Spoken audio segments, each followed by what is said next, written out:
어, 어.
하나, 둘, 하나, 둘.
유튜브 들어와주세요. 지금 벌써 아직 들어오진 않았구나. 2명 우리 같은데?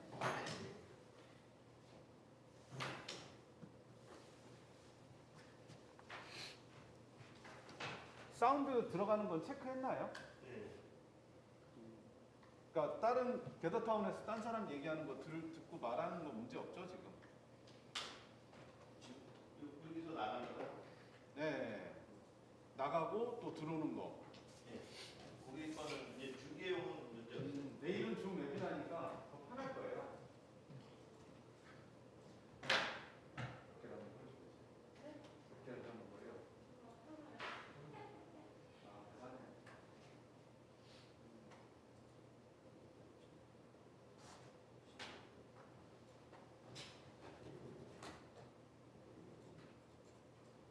왜 꺼졌지?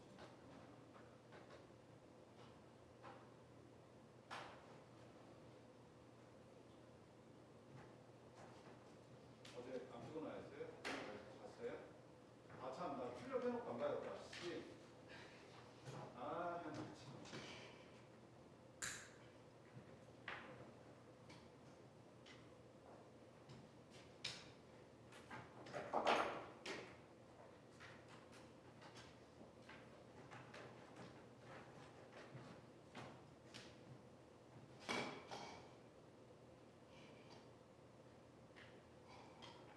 아 중계 때문에. 여기 세 개를 동시에 녹화를 하고 네? 녹화를 해요. 아 가능해요. 어제 사실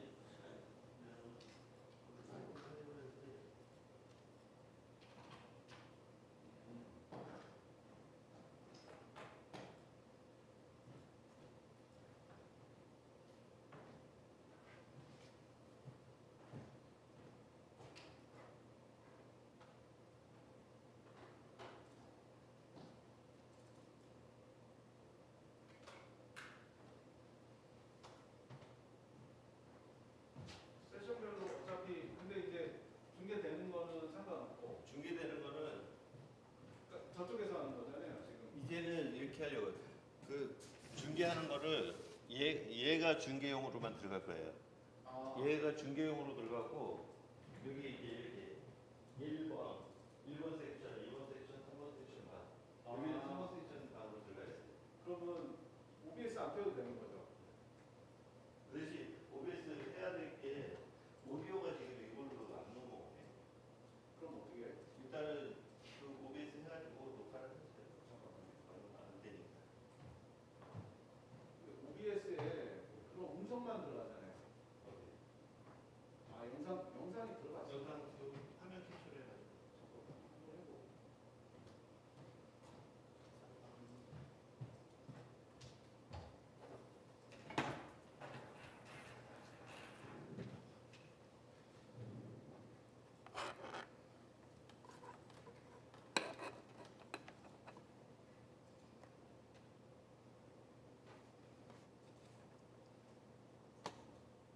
은우 씨, 여기 3번 방으로 와서 저한테 한번 말을 해보실래요? 녹화를 한번 해볼게요.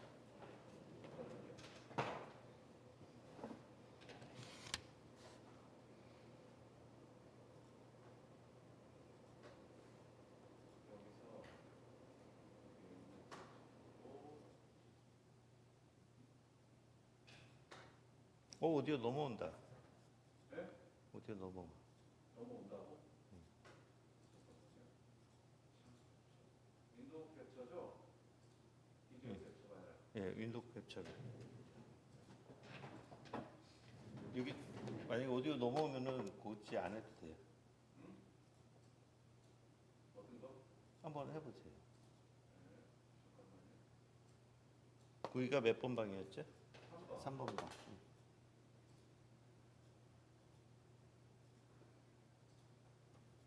근데 윈도우즈는 다 됐다. 오케이. 잠깐만요. 이게 뭐라는 거야? 데이터 키나 액세스 카메라. 홀.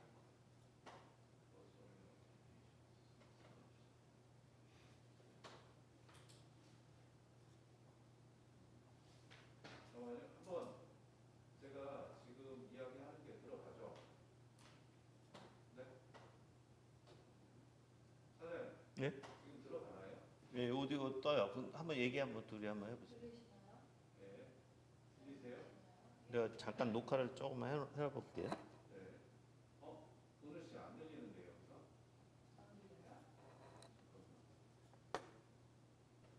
이 어떤 문제가? 아니구나. 한번 해보세요. 네, 들려요. 네. 그럼 제가 얘기하는 거 들리죠? 그러면 사장님 지금 녹화 잠깐만요. 일단 하고 있는데 일단 꺼볼게요.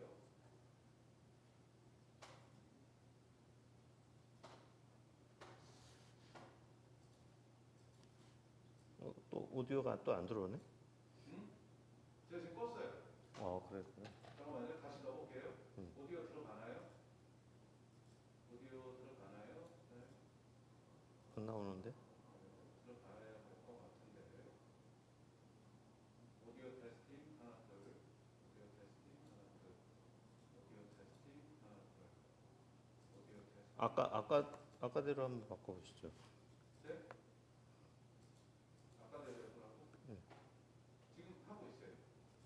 근데 아까는 오디오 들어왔었는데 네? 오디오가 들어왔었는데 안 들어오네? 지금 OBS에서 녹화를 시작 안 해서 그런 거 아니에요? 잠깐만요. 녹화 다시 시작하겠습니다. 테스팅.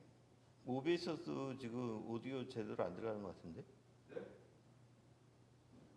오디오 입력, 출력. 지금 출력에서 문제가 있나? 잠깐만요.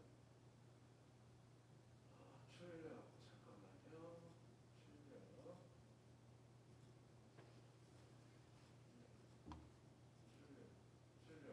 출력. 들어가나요? 들어와요? 사례? 안 들어와요. 출력.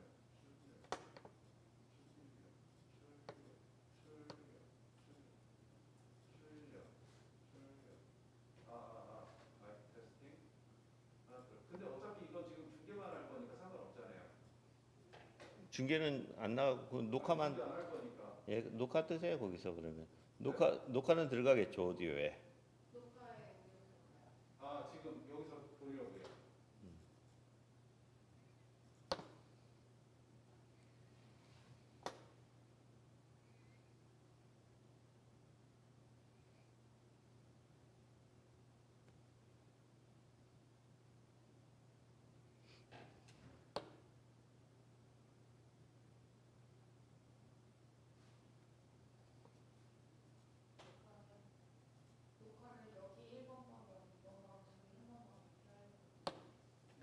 퍼펙트.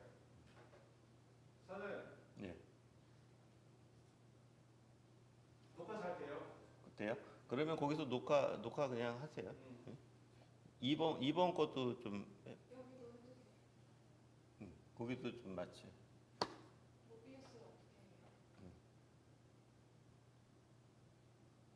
OBS 설치해야 돼.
OBS 깔려 있는데. 그래요?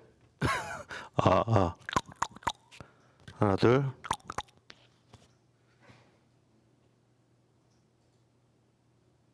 이게 세션 1이죠? 이게 3죠? 1, 2, 3. 1, 2, 3. 이게 1번? 저게 3번이요? 각자 섹션 하게 들어갔어요.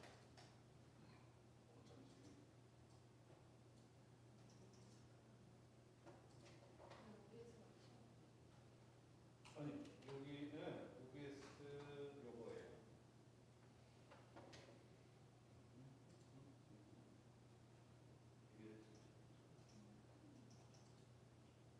그냥 놓으면 자동으로. 메인은 누구예요? 네? 봐봐요.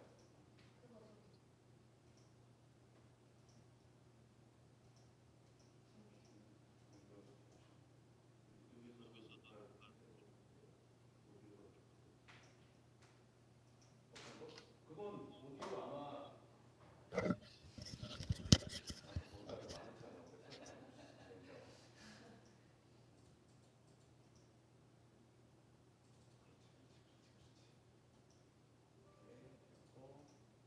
이것도 녹화하면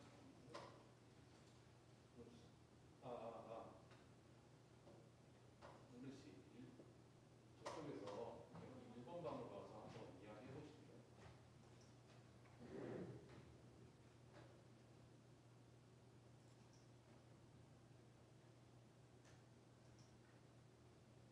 자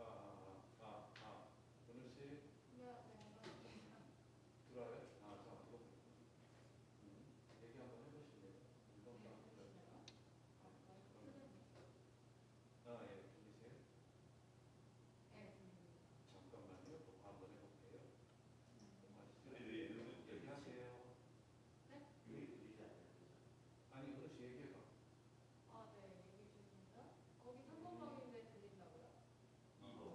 오케이, 끝.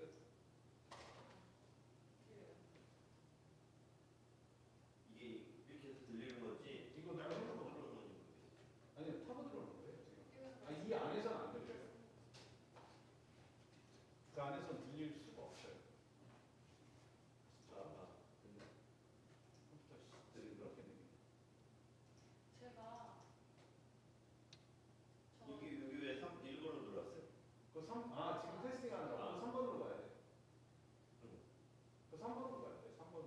지금 들리지 않아요? 야, 들려요? 저거 죽겠나?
잠깐만요.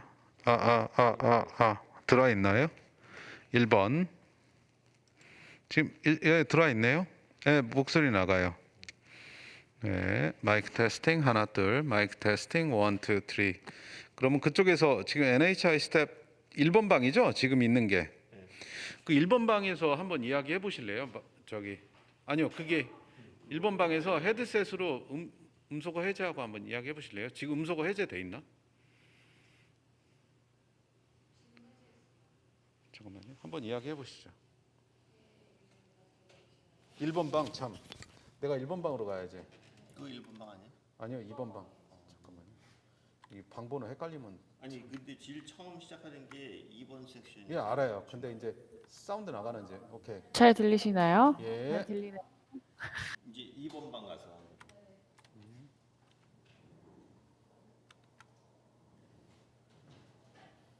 이게 지금 중계 나가는 모습이죠?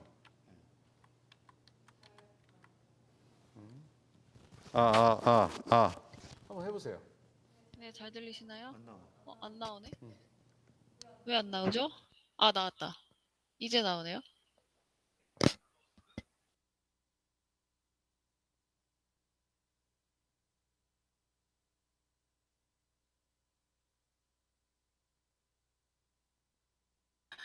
엠번방. 잘 들리네요, 여기도.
예, 얼굴 안 나가는데.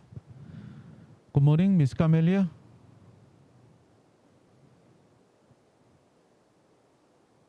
Good Miss- morning. Good morning. Yes. Good How are morning, you everybody. today? Sorry? How are you today? Fine, thank you. Okay, that is good. Glad to hear that. You know, just seeing that your director, chief director, chief executive is now on the way, right? So did you? Yes, he's here. He's in the room. Yes. Did you join the Gather Town the same link that we given to you previously? Sorry? How are you today? Or new link? Okay, that is good. Glad to hear that. You know, just seeing that. Can I hear you? I'm sorry. Your director, chief director, chief executive is now on the way, right? So did you? Yes, he's here. He's in the room. Yes. Did you join the Gather Town the same link that we given to you previously? Yes, the same link. Or new link? The same link. I thought there was technical issue, right? So what time Yeah. now in Bulgaria? So did you? Yes, he's here. He's in the room. Yes. Did you join the Gather Town the same link that we given to you previously? Yes, the same link. Or new link? The same link. Hello, Dr. Ivanov. Good morning, sir. Yeah.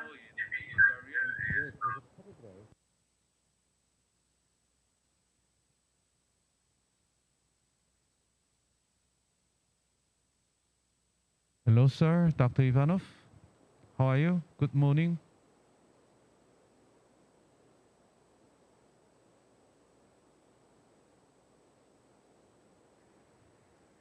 Good morning, sir. Good morning, sir. How are Do you you? hear me? Not that bad. 5:30 in the morning. Okay, I'm sorry. After a couple of hours of sleep, it's okay. Okay, because you are, what is Yeah. it, here and there all the time. Time zone is not really meaningful to you, right? Of course. Of course not. All right. Glad to see you, sir. So soon we will Me start, too.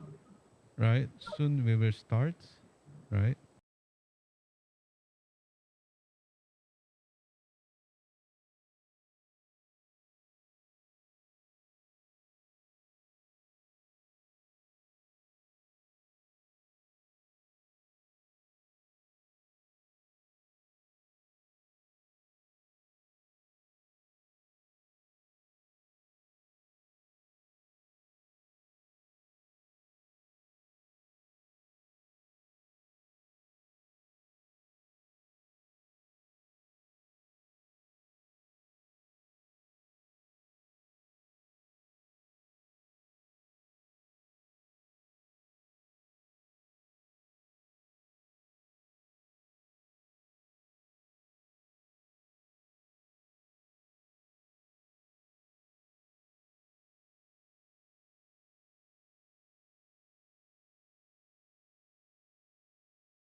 Hello.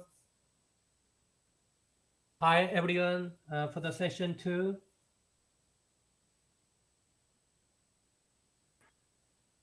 Hello. Hello. Mr. Pavel Ivanov. Yes, I'm here. Nice to meet you. Good afternoon. Good morning from here, from Budapest. Yes, Nice to here. meet you. It's good afternoon. Yeah. Nice to meet you. So, is it in your office or your home? No, I'm on a business trip in Budapest. So here is 6 Oh, o'clock. really? Yeah, yeah. Okay. Maybe in the hotel? Huh? Sorry? Hotel? In a hotel, in the lobby. Yeah. Okay. It's fortunately so early that nobody's here, but they'll start coming maybe in an hour. So Okay, that's good. yeah. Actually, we have some more participants into this session, but they are not coming in yet. So we need to wait for a second. I think they Yes, will be here. but Yes. I can enjoy my presentation together with you and my as I see Korean colleagues here. Mhm. Yes. Yes. Before presenting your the paper, just briefly introduce yourself to the other participant. Okay. Yes, I will. Do you want me to do that now? Not now. Not now. Okay, But, okay. yeah.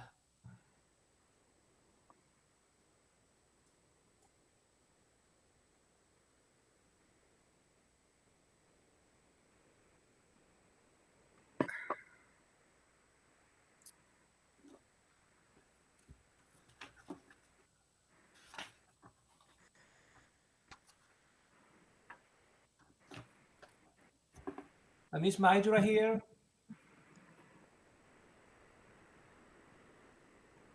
Miss Maidra from Malaysia.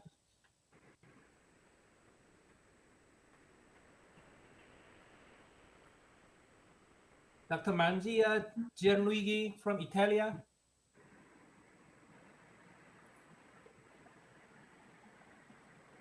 Dr. Lavrova Tatiana.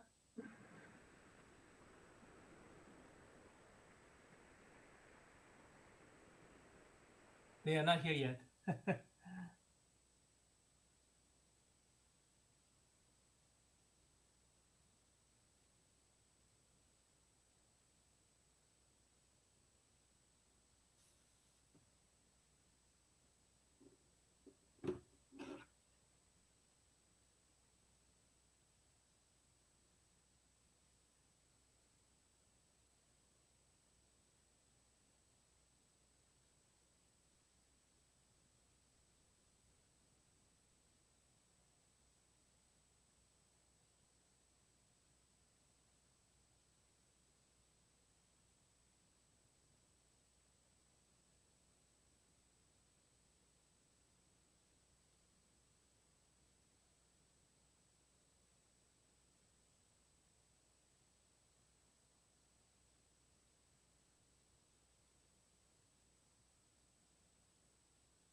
Okay, the NHI tab is trying to call the other participant. Yes, it's Maidra is here.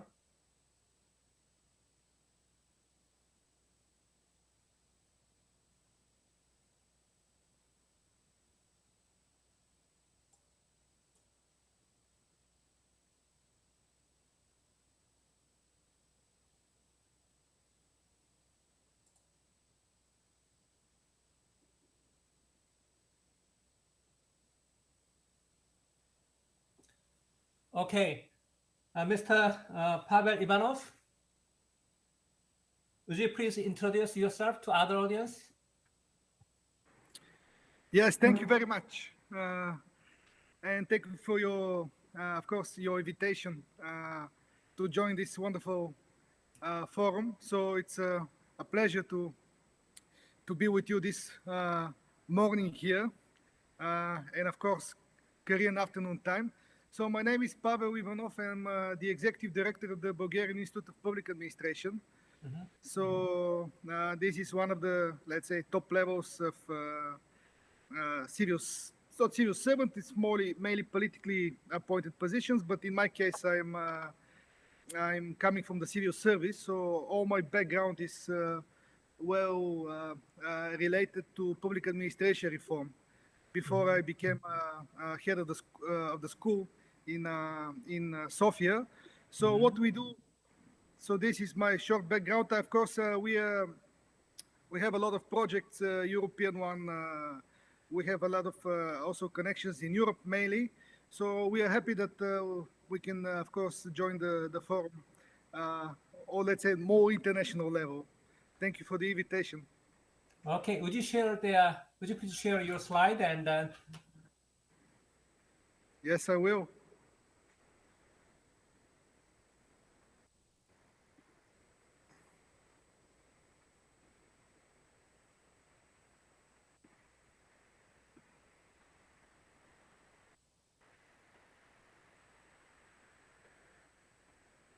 okay?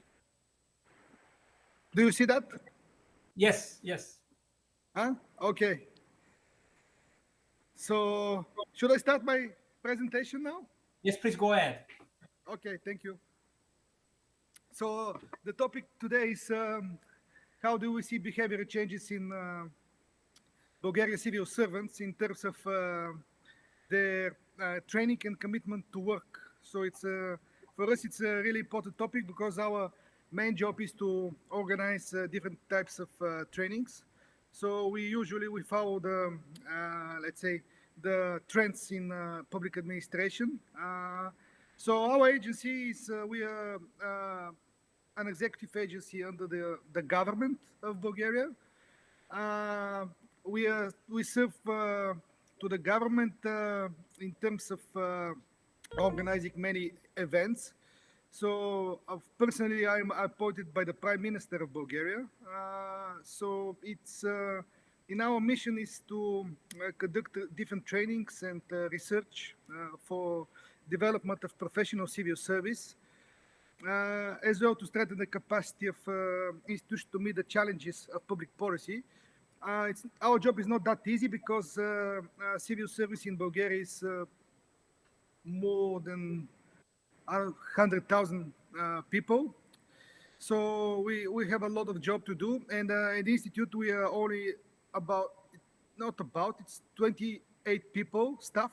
So with 28 people staff, we have to train many civil servants. And then as you see here, we are doing like kind of we train each year about, it's even more, it's more than 20% of Bulgarian administration yearly. So it was not the case 5 years ago. So our job now is much more bigger. So we've managed to reach many civil servants with our services.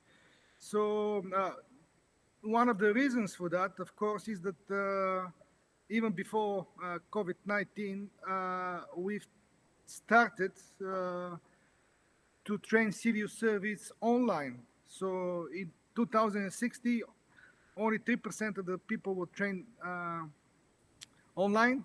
And now you see, before it's the year of COVID, of course, we have 92% of the civil service trained online. So it's an amazing story. But this is what we see in the picture here is that we somehow organized ourselves really well. We were well prepared to have our lessons online before the pandemic came. So for us, it was quite important to be ready, and then we were ready, and we started basically we hadn't stopped any service during the pandemic, which is I think it was not the case everywhere in the world, especially in Europe, because we were well prepared to our platform. Also, our civil servants, they have like profiles in our system, information system. So for us, it was much more easier to organize our job in the pandemic. So what was the transformation? Of course, it was not easy to transform everything, but we've started to provide different kind of services. So of course, the typical services in the classroom. We're still doing classroom trainings now. Of course, they have to have green certificates, European certificates for vaccination or being ill of COVID-19. We also provide, since the beginning of this year, now it's the end, but since the beginning of the year, we also have blended learning. So we have some people in the room, and of course, the other people are online. It's much more easier for civil servants to come to learn more because if they're far away from Sofia, because our main training facilities are based in the capital. So for Bulgaria, it's much more easier to learn online, of course. So we have that kind of hybrid learning also sessions. We have individual online learning, and we've started to prepare so-called bite-sized learning. So we have small episodes with explaining the trends in civil service today. Of course, we have synchronous and asynchronous online learning in our services. So the most important part was to create kind of engaging training content. It's not easy. We're still learning, by the way, because we don't have that many people who are experts on that. But now more and more people at the Institute are engaged in creating training content. So we've started the videos, we started podcasts, now animations, more animations in order people to be fun for them also to learn. So it's not typical head, as you see my head here, talking about important issues. We put some interesting also interaction with participants. We've started to train our lecturers because our network is about 150 professors. So it's a kind of a big network, I should say, of professors. So they need to learn how to provide the training online. It's not the same as they're in the classroom. And we've adopted kind of a new e-learning platforms and tool and techniques. So it's for us, it's now we are changing our system, information system. So in order to bring more people, more civil servants in our platform, that's why we've created specific profiles. They have profiles like a kind of account, like in Facebook, whatever.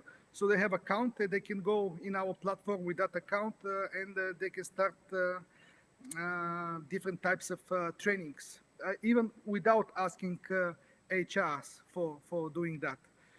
What happened with during the pandemic?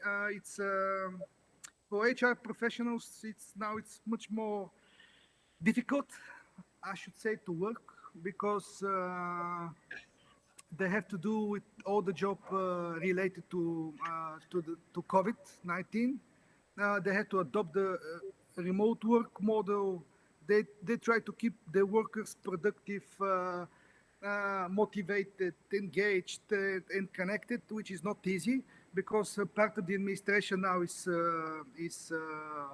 online. Part of the administration is in their offices, so it's not easy to organize that because some of the people, they cannot afford themselves to be only online. So basically, they try to keep the balance between workers. So HRs are very busy at the moment, I should say, much more busy than compared to before 2020, of course. They provide, they have to process all the paperwork under COVID-19 schedules, sick leaves, everything. And of course, they have to motivate people to go to our trainings in that difficult circumstances, I should say.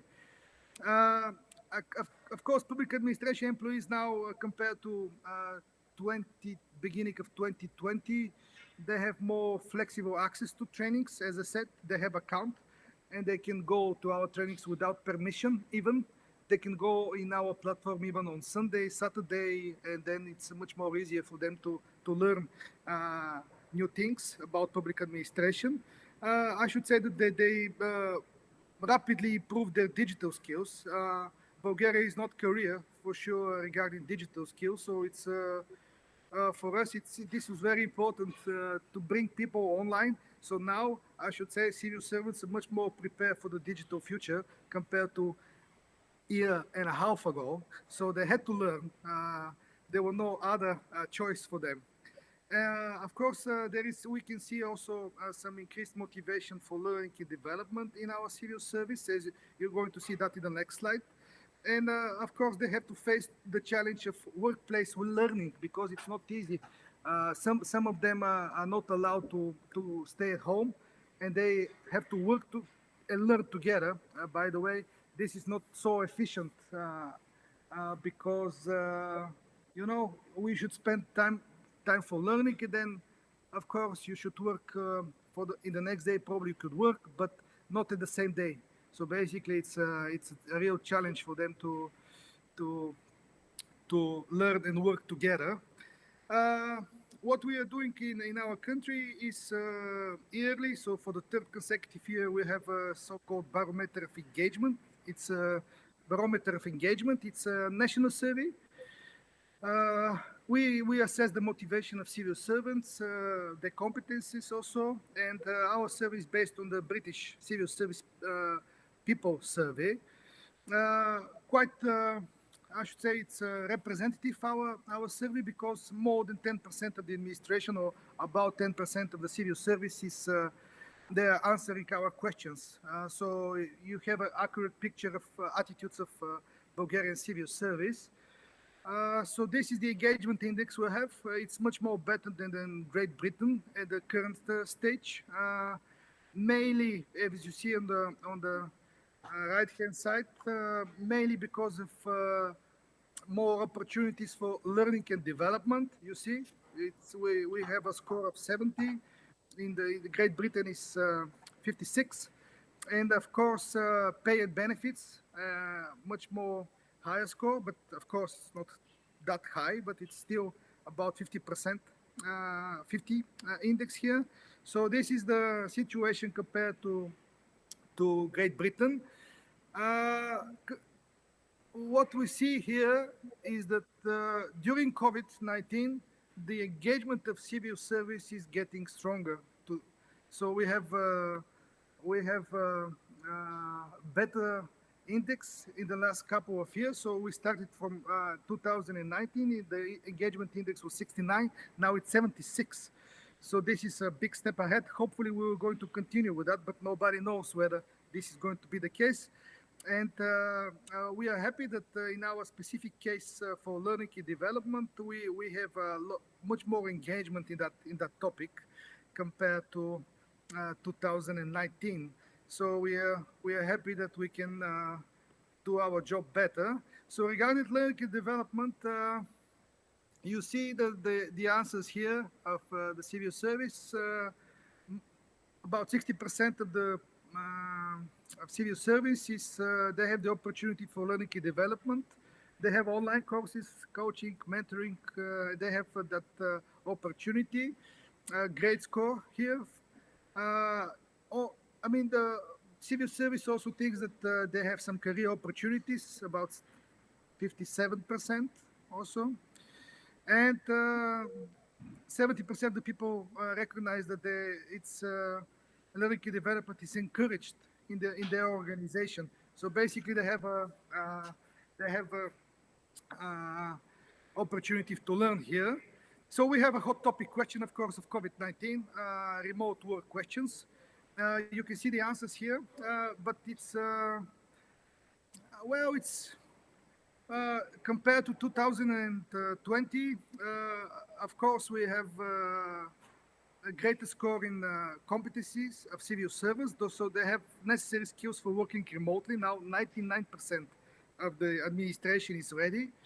compared to 79% before COVID or during COVID, because 2020 study was done exactly during COVID-19 pandemic here. So it started in March here. So our study started, I think, in April or something. So the skills there were not that good enough.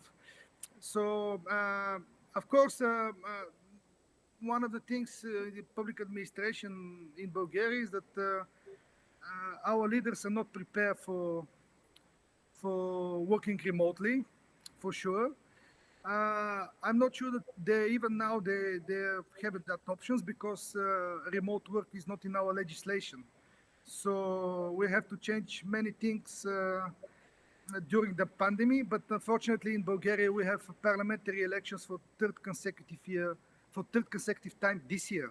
So we don't have a stable government, and basically 2021 is without a parliament, so we cannot change any law. So the first time in our history we have no stable parliament.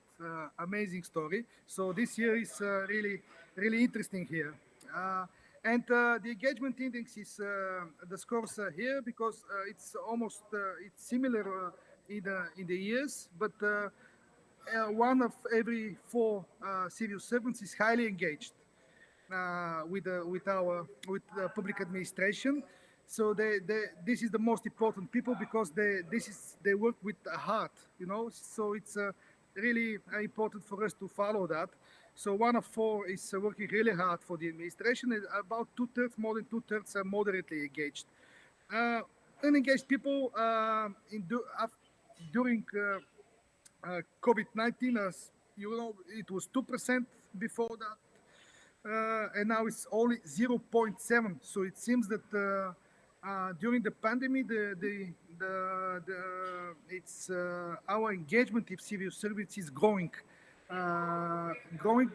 One of the reasons for that is, of course, the civil service is much more stable than the job is much more stable than compared to the private sector. So civil servants are feeling themselves stable. So it seems that in the pandemic, this is very important, and they're more engaged in the civil service reform. So thank you. I'm going to end the presentation here.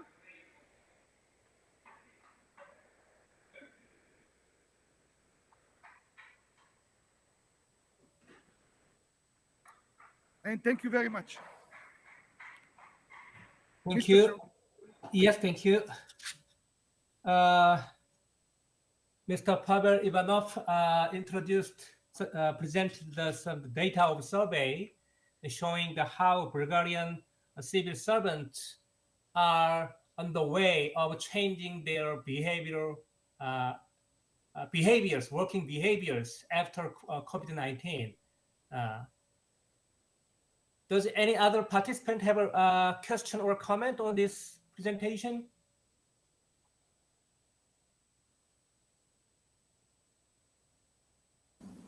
Hello, hi. I just have one question.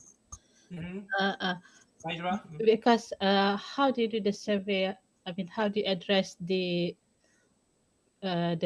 gaps within the generation? Because civil service is you have like officers from junior officers up to the senior officers. Maybe the the response to the survey could be different. How do you analyze that? Thank you. Thank you for your question. Of course, we have. I cannot present all the data now, but of course we have three different categories of ages, you know, in the survey. But there are not that many differences between different ages, because we work closely with our civil service. We are like a hub for civil service in our country, so they know us. I mean, all civil servants, they know who we are, actually. So we provide the service for them, so they are happy. Some of them, most of them are happy, of course, with our service. Not everybody, but because they trust us, we have almost the same response rate from different ages. So it's easy for them, because all this done online. and then it's also in our platform. So basically, we do a marketing in our trainings that we are going to have that study and rely on them to have more representative data. So, but there are no age differences. Of course, there are some age differences, but this was another study on digital competency of civil service. We have a special also research on digital competencies of civil service, and then you can see that people who are older, they don't have that digital skills that compared to the young people. But this is another survey we're doing on in our institute. So it was really interesting. I think that this year, 2020, not this year, but 2022, we're going to have another survey on the competencies of civil service. Okay, Thank it you. seems clear. Yeah. Go ahead, please, Maya.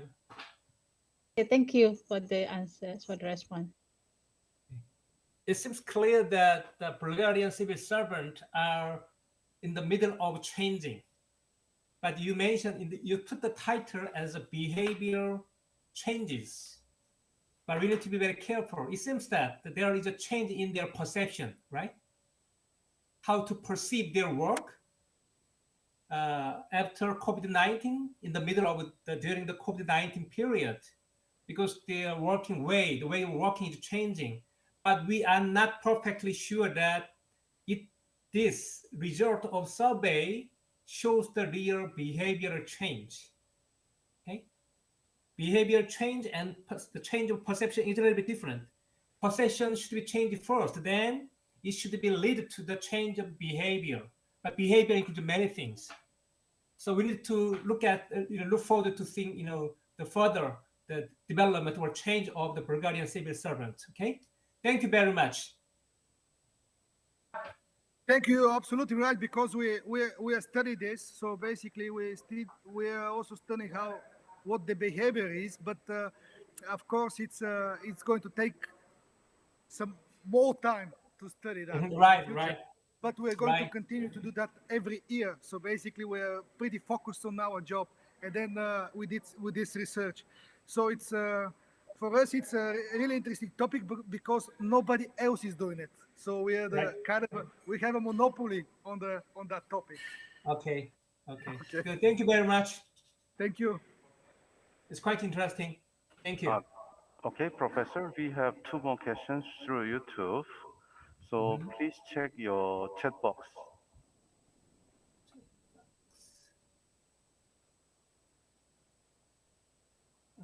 Worship. Okay.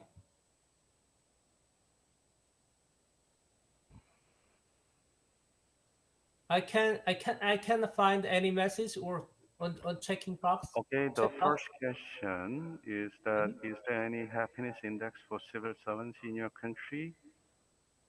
And then second question is that what efforts are being put in place to amend some of those outdated laws that could not cater for the present reality of COVID-19?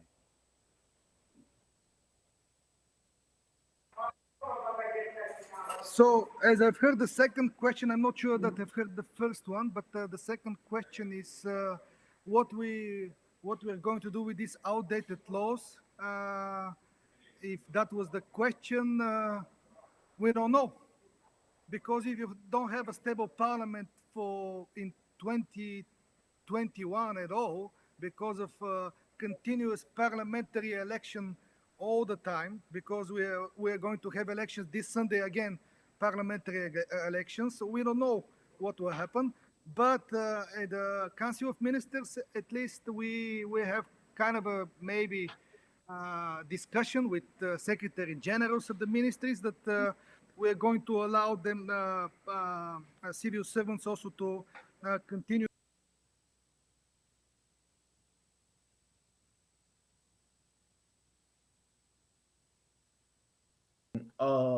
Adopted the outline of 14 5-year plan. Under this plan, from 2020, China's national modernization begins a new journey.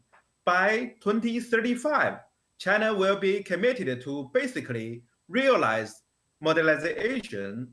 By 2050, China will be committed to build a prosperous, democratic, civilized, harmonious, and beautiful modern country. In this two-phase roadmap, as you can see, modernization of state governance is deployed simultaneously. The modernization of state governance is a hot topic in Chinese academy. So in this background, I want to analyze the public sector personnel role in Chinese governance system. Public sector personnel plays an important role in the modernization of state governance. A lot of senior and middle-level officials are public decision makers. Many personnel are also policy executors and public service providers. Some are evaluators and supervisors. Public sector personnel capacity building is directly related to the goal of state governance modernization. Under this background, I want to divide my report into 3 parts. The first is analysis of the size of public sector personnel. The second is analysis of structure of public sector personnel. The third one is analysis of the governance capability of public sector. Let's go to the first one, analysis of the size of Chinese public sector personnel. Let's look at the composition of China's public sector personnel. There are 4 parts in China's public sector personnel. The first one is civil servant. The second one is social group and social organization staff. The third one is staff of public institutions. The fourth one is state-owned enterprise staff. There is a research question. The question is the size of public sector staff large or small? Is the scale appropriate? This question is very interested, get a lot of people interested in. Many people mistakenly believe that Chinese public sector scale is too large because government has strong power. In my research, I want to prove this point is wrong. Actually, Chinese government scale is small. Let me analyze it. Let me analyze it from the perspective of theoretical research. The government scale research is mainly carried out from 3 perspectives: the scale of government fiscal or government finance, the scale of government agency, the scale of government personnel. Among them, there are many research results on the scale fiscal, but there are only a few research on the scale of personnel. So here I try to analyze it from 3 calibers. The first caliber is small caliber. The small caliber is analyzing from civil servants.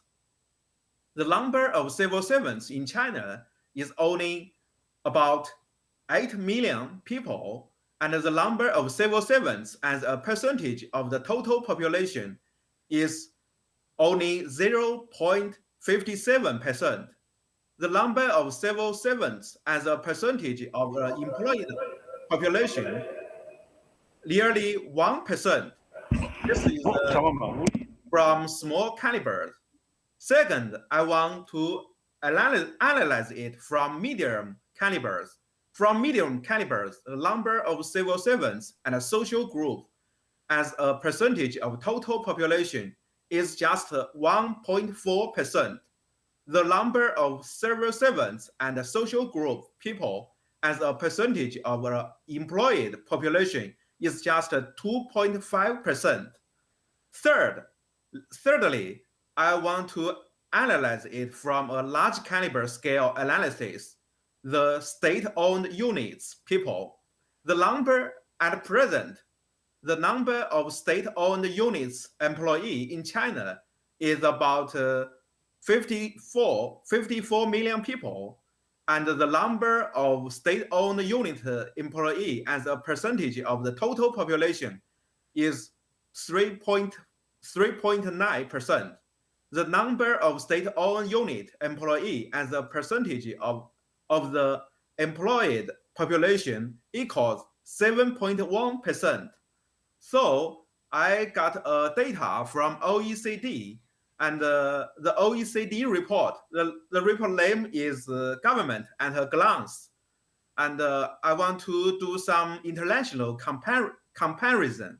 Compared with an average of 18% in OECD countries, China's public sector personnel is relatively small. As you can see from my analysis, from the large caliber, the Chinese public sector scale is just 7.1%. So the view that China's public sector is too large is wrong. China's state governance is super large state governance. A relatively small proportion of public sector workers indicates that Chinese public governance has a low cost advantage in terms of human resource investment. Okay, I think this point also proves that China's control mechanism for size of public sector personnel is effective. There are two kinds of control mechanism in Chinese government system. The one is organizational control. The other one is budget control. I think there's two kinds of control mechanism is effective according to my analysis. Okay, the second part is analysis of the structure of Chinese public sector personnel. First, let me analysis of the hierarchical structure. As I all know, there are five level government in Chinese government system, and from the workers or personnel perspective, I think, as you can see from my table, central government is not the most part. The most part is county level.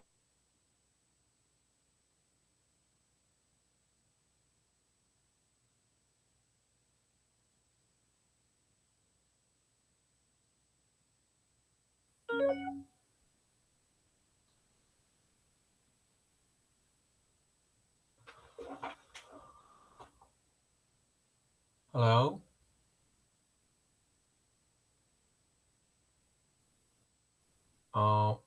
I want to check if this is my personal problem. Toby, are you there? Toby, can you hear me? Toby, can you hear me?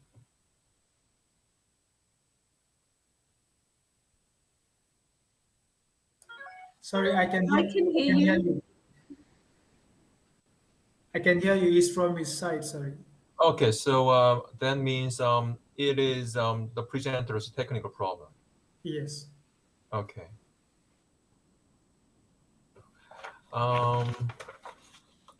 Well,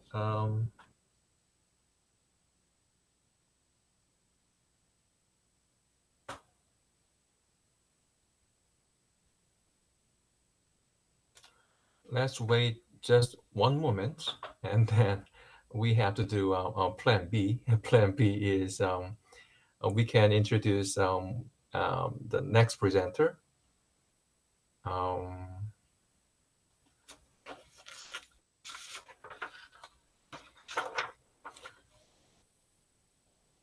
For the time being, I want to say hello to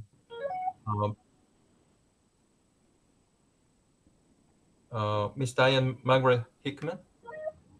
Hello. Yes, Hi, I'm here. Hello. Thank you for joining us today. That's okay. I noticed that you are the last presenter today. I am. I'm happy to go ahead now if you would like me to. Yes. How about waiting just one more moment, and then yeah, if the technical problem is not resolved, then it's your podium. Sure. Happy to do that. I'll just shut the door. It won't be a moment. Okay.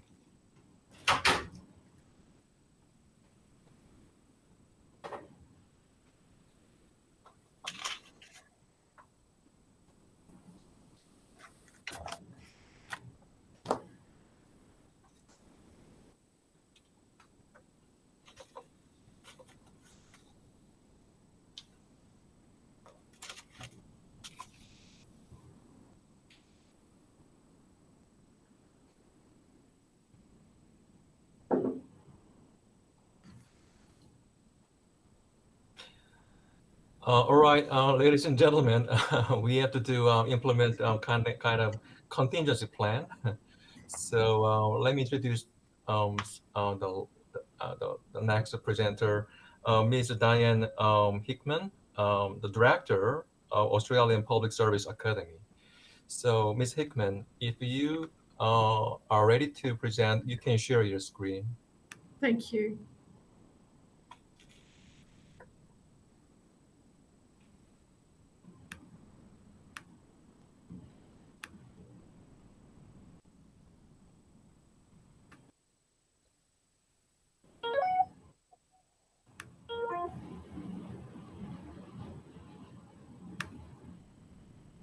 Can you see my screen? Yes, perfect, ma'am. Great, thank you. Thank you very much for the introduction, and hello everybody. My name is Mrs. Diane Hickman and I'm the Director at the Australian Public Service Academy.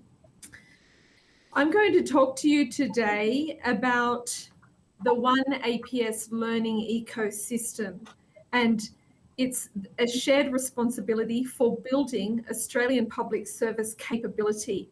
The Australian Public Service is made up of about 150 different agencies or departments, and we have 150,000 employees located all around Australia and the world. And the environment in which the Australian Public Service operates is dynamic. Like other countries, change is rapid, complex, and constant. And the Australian Public Service requires an engaged, highly capable and future-ready workforce that is always learning and adapting to deliver for the government and all Australians. And workplace learning is a key lever for success. Formal learning through workshops and e-learning is no longer enough to provide the level of responsiveness and adaptation needed in the COVID era. Learning at the speed of change is now critical for individuals and the Australian Public Service to adapt, deliver, and perform. And the COVID-19 pandemic has accelerated changes that were already occurring in learning and development, namely the need for a greater alignment with strategic business outcomes, the increased use of digital technology and forms of learning other than face-to-face training, and new skill sets for learning and development teams, such as co-design and community engagement. And this acceleration presents an opportunity to provide the efficiency and impact of learning through fostering a culture of continuous learning and high performance. So in 2021, in July, 4 months ago, the Australian Public Service Learning and Development Strategy was developed and released.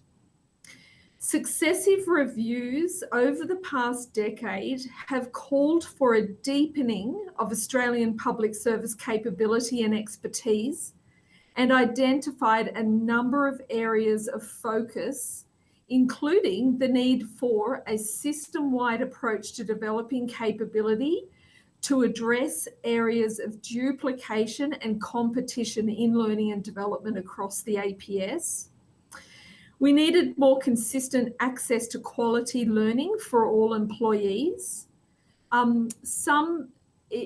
Depending on where you work, some agencies provide a lot of learning and development, and yet others provide little or none. And so depending on where you worked, depended on whether you had access to quality learning and development or not. We also needed to target improvement and consistency in how we invest in learning and how we measure and report on that investment. We needed an Australian Public Service evaluation and reporting framework to measure the effectiveness and impact of learning. We actually found that only 10% of Australian public service agencies had an evaluation framework for their learning and development, and we need to change that. We also need to transform the Australian public service to respond to the current and emerging challenges. And one of the ways to do that was to build critical capabilities. So the learning and development strategy, which is available on our website, was launched in July 2021, and it defines clear roles and responsibilities for learning and development to ensure the Australian public service workforce has the skills and knowledge to do their best work today and the ability to adapt and learn for the future. The learning and development strategy lays out the practical steps to build a well-governed, targeted and collaborative approach to learning and development in the Australian public service. Now, the learning and development strategy focuses on a broad range of learning methods that people use to build their capability continuously. And this model brings an extended focus beyond formal training and development to learning which occurs most frequently in and through work, and extends that focus to learning that happens by connecting with other people and by accessing resources. Adopting the continuous learning model will enable the Australian public service workforce to learn and adapt at the speed of change.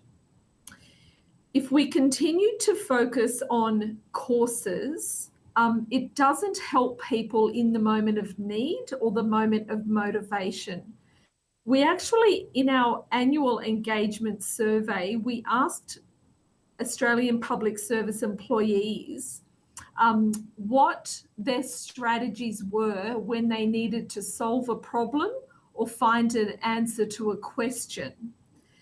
And the number 3 responses to that question was by doing intranet searches, so their agency resources, searching the internet and asking other people. So this data was really interesting for us because what we found was that courses was the 8th and 9th highest response to that question, and that people were finding answers and supporting their performance on the job by learning through the other methods such as resources, work, and people. And so that was very interesting data, which helped us to build this continuous learning model. And it focuses on those 4 methods of learning. Work, this is not just about what happens organically on the job. We want people to be more strategic and seek opportunities to apply learning by working on new tasks or in new teams. So it's a very, we need people to be more considered about how they seek opportunities to learn through work and actually recognise when they are learning through work. The next area is learning through people, and this is really key. This is about sharing knowledge, and it's enabled by technology. And so we want to provide through technology platforms the ability for people to connect with each other and have access to experts and subject matter experts and people who have the knowledge on topics. And so it's really important that technology supports this. Other examples of learning through people includes things like learning circles, communities of practice, and networks. The third area, and this is probably the biggest area that we're focusing on, is providing people with access to resources. And that's what we call just-in-time support. It supports people to solve a problem or do their job at the point of need or the point of motivation. And the final area is courses. And so we're not going to ignore courses. There will always be a place for courses, but we want to transform how we develop formal training so that it includes a blend of all of the methods, that there are aspects of learning through resources, work and people that complement any formal training that people do. Courses are really important for complex concepts, for creating networks, and for practicing and getting feedback. But what we want to do is ensure that we scale those courses and that we make the courses virtual so that no matter where you're located in Australia or throughout the world, that Australian public service employees have access to those courses. We want them to be more creative and innovative and almost a bit more fun, in shorter bite-sized methods rather than long programs as the default. So I talked a moment ago about the learning and development strategy, and that we needed to create a more efficient system of building capability across the Australian public service. Because our review of the Australian public service found that there was a lot of duplication of things like compliance training, where we found that about 80% of agencies were developing and delivering the same sorts of topics, and the content was actually quite similar. And so what we wanted to do was be really clear about the roles and responsibilities for building different types of capability across the Australian public service so that we are more efficient. And as you can see, we've identified many contributors to learning and development across the Australian public service. Learning and development is a shared responsibility between portfolio and agency heads, learning and development teams, external learning providers, and even agencies that have specific agency capability that needs to be developed, and specialist development hubs. The establishment of the Australian Public Service Academy in July is a really nice example of that increased efficiency and collaboration for learning in the Australian public service. So the Australian Public Service Academy is building what we're calling Australian Public Service craft capability. And that is all of the skills and knowledge that are unique and common to being a public servant. And so what we are doing is partnering across the Australian public service to provide that learning to Australian public servants, Australia-wide. And finally, at the centre of the APS learning ecosystem, we have employees, managers and teams who also need to take up their responsibility for learning. And this includes individuals identifying their capability needs and driving their own development and careers, managers having regular conversations with their people about their performance and development needs and providing time and space for learning. We also need leaders to foster an organisational learning culture where everybody is learning continuously and when they need to learn, and that they're being given the time and space to do the development that they need. And then we also have agencies and departments who are developing their agency-specific and technical and specialist capabilities.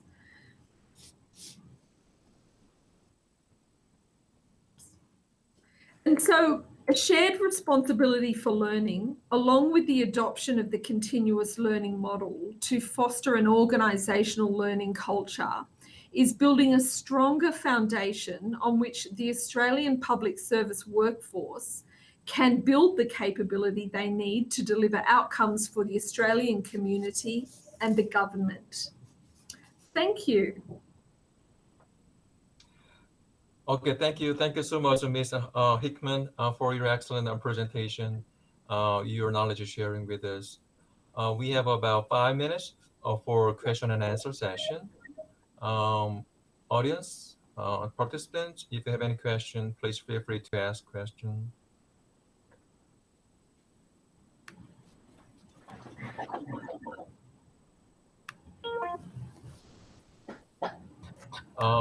Ms. Hickman, can I ask you a question? Yes. I really enjoyed your presentation. I learned a lot about Australian strategies of HRD. So I found it very impressive, the 4 pillars of HRD of Australia. Among the 4 pillars, I found the resources is very fundamentally important for our long-term HRD. Can you tell us some more about how Australian government are managing the so-called organizational memory?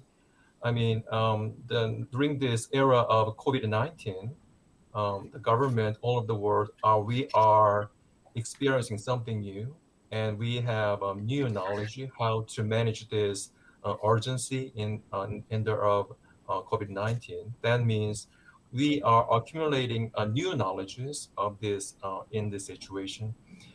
By any chance, are there any system or mechanism that we can more systematically manage such new knowledge of our public management in this COVID-19 era?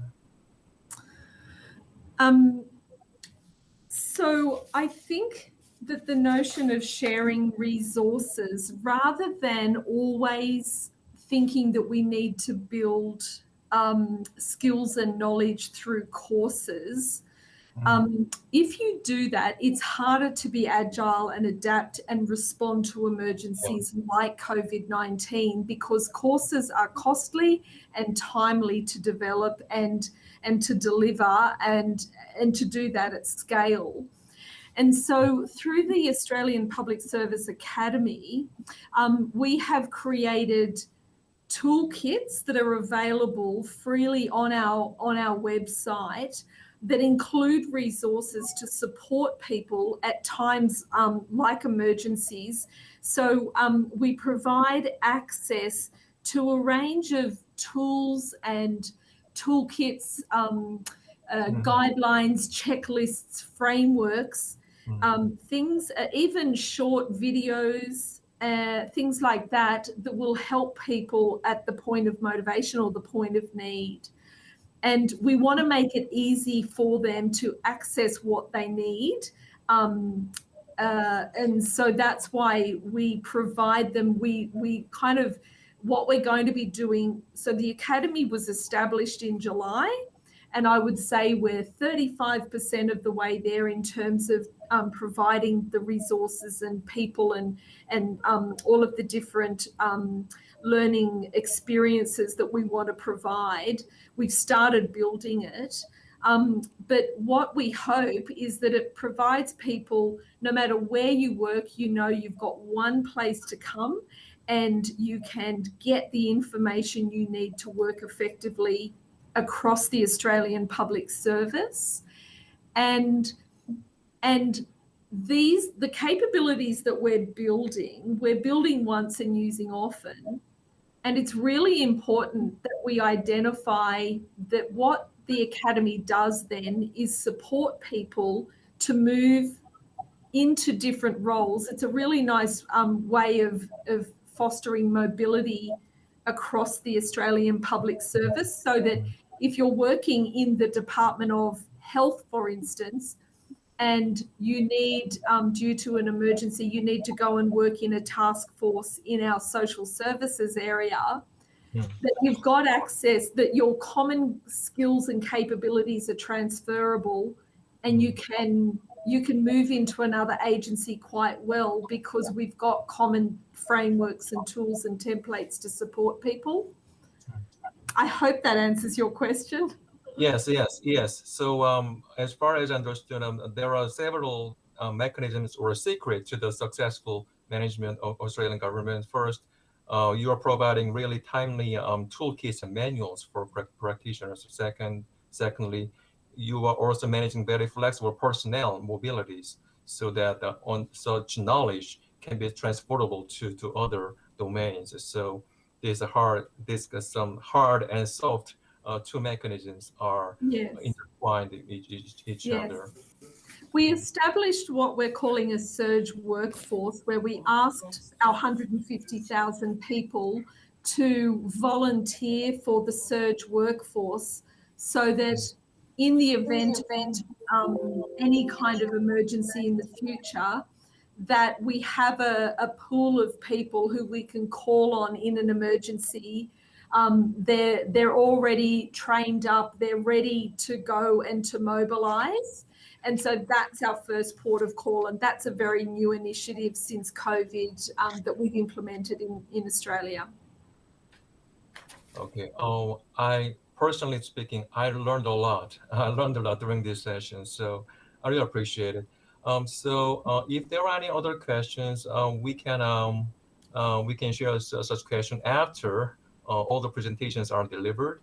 So thanks a lot once again, Ms. Hickman. Okay, this is yeah, thank you. This is the end of our second presentation. Now we are resuming the Chinese presentation once again. Professor. Okay, hi, Dr. Lee. Okay.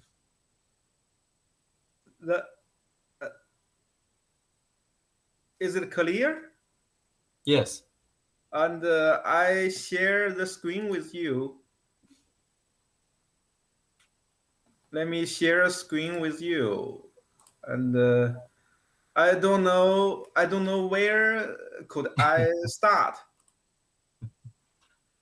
As far as I remember, your presentation stopped at the analysis of hierarchical structure. So okay, I got it. Yeah. I'm sorry, I thought I finished my report, but I don't know, my network is unstable. I'm really sorry. And, because we share the screen with you. Is it clear for you? Yes, very good. But please, I'm sorry. Please note that you have only 5 minutes to speak. So. Okay, 5 minutes. Okay, and as I just mentioned in my presentation, I gave you the hierarchical structure of China's public personnel, and as you can see from the graph, the county level and below is the main part of China's public sector, accounting for more than half. The central government level public sector just accounted for 12%, which is lower than the corresponding proportion of major OECD countries. Second one, I want to analyze the gender structure. The gender structure analysis, the proportion of female employees working in public sectors has increased year by year. In 2017, the number reaching 42%. I think in this point, we can see there is a big difference in the public sector structure. In OECD countries, female employees accounted an average of 16% employee in public sector. But I think this point will be related to the culture. In OECD countries, a few countries, female employment is not so high, such as East Asia countries like Japan and Korea. And third regional analysis is the proportion of employed persons in state-owned unit in total employed persons. As you can see, the more the region economy developed and the lower public sector employment. And the third part of my report, I will to analysis the government capability of public sector personnel. And as you know, as I mentioned, China adopted the governance capability modernization. The modernization of people is the foundation of the modernization of state governance. Public sector personnel have a high social status in China and play a leading role in individual modernization. So, modernization of China's state governance requires public sector staff to have more modern governance ability. And I want to share some experience of China's governance capability building in the fighting with COVID-19. There are a lot of experience in fighting with COVID-19. The first experience is strengthening the overall leadership of the party. The leadership of the party is our most important advantages of China's governance system. The second one is strengthening the people-centered value. The third one is promote the digital transformation of public sector. The fourth one is strengthen the governance capability of grassroots. The fifth one is strengthen social collaboration and participation. The sixth one is strengthen personal learning and training. And I want to mention with you, share with you a good big result in China's public sector capacity building. In Chinese President Xi Jinping attached great importance to cadre capacity building. From 2019, he has delivered 5 important speeches at the National Academy of Governance in our campus. In the 2020 fall semester, he pointed out the cadres must have 7 abilities. The first one is political ability. The second one is investigation and research ability. The third one is scientific decision-making ability. The third one is reform ability. The fifth one is emergency response ability. The sixth one is mass work ability. The seventh one is execution ability. This 7 governance capability are the achievement and future direction of China's capacity building in public sectors. 7 governance capability contains opportunities in training, such as the demand for emergency management training will increase in the future. In China, we also found the ways to improve personal training. There are 4 kinds of training. The first one is theory training. The second one is political experiencing. The third one is practical training. The fourth one is professional training. In our school, we are doing job with professional training and theory training. In public personnel work, they are experience political training and practical training. Okay, I finished my report. Here is some picture of our campus. I want to give a brief introduction about our campus. The campus of CAG is beautiful. We have a lake. We have a big lake. We have building. We have auditorium. And I think, as you know, the China Academy of Governance is a system in China. We have nearly 0.1 million staff in China party school system. So China Academy of Governance is the top one. And thank you. Any question and answer is welcome. Thank you, okay. Professor Li. Okay, Dr. Xinlai, thank you so much for your presentation. Despite the technical problem, you successfully, very effectively delivered your message. Okay, our participants, audience, if you have any questions,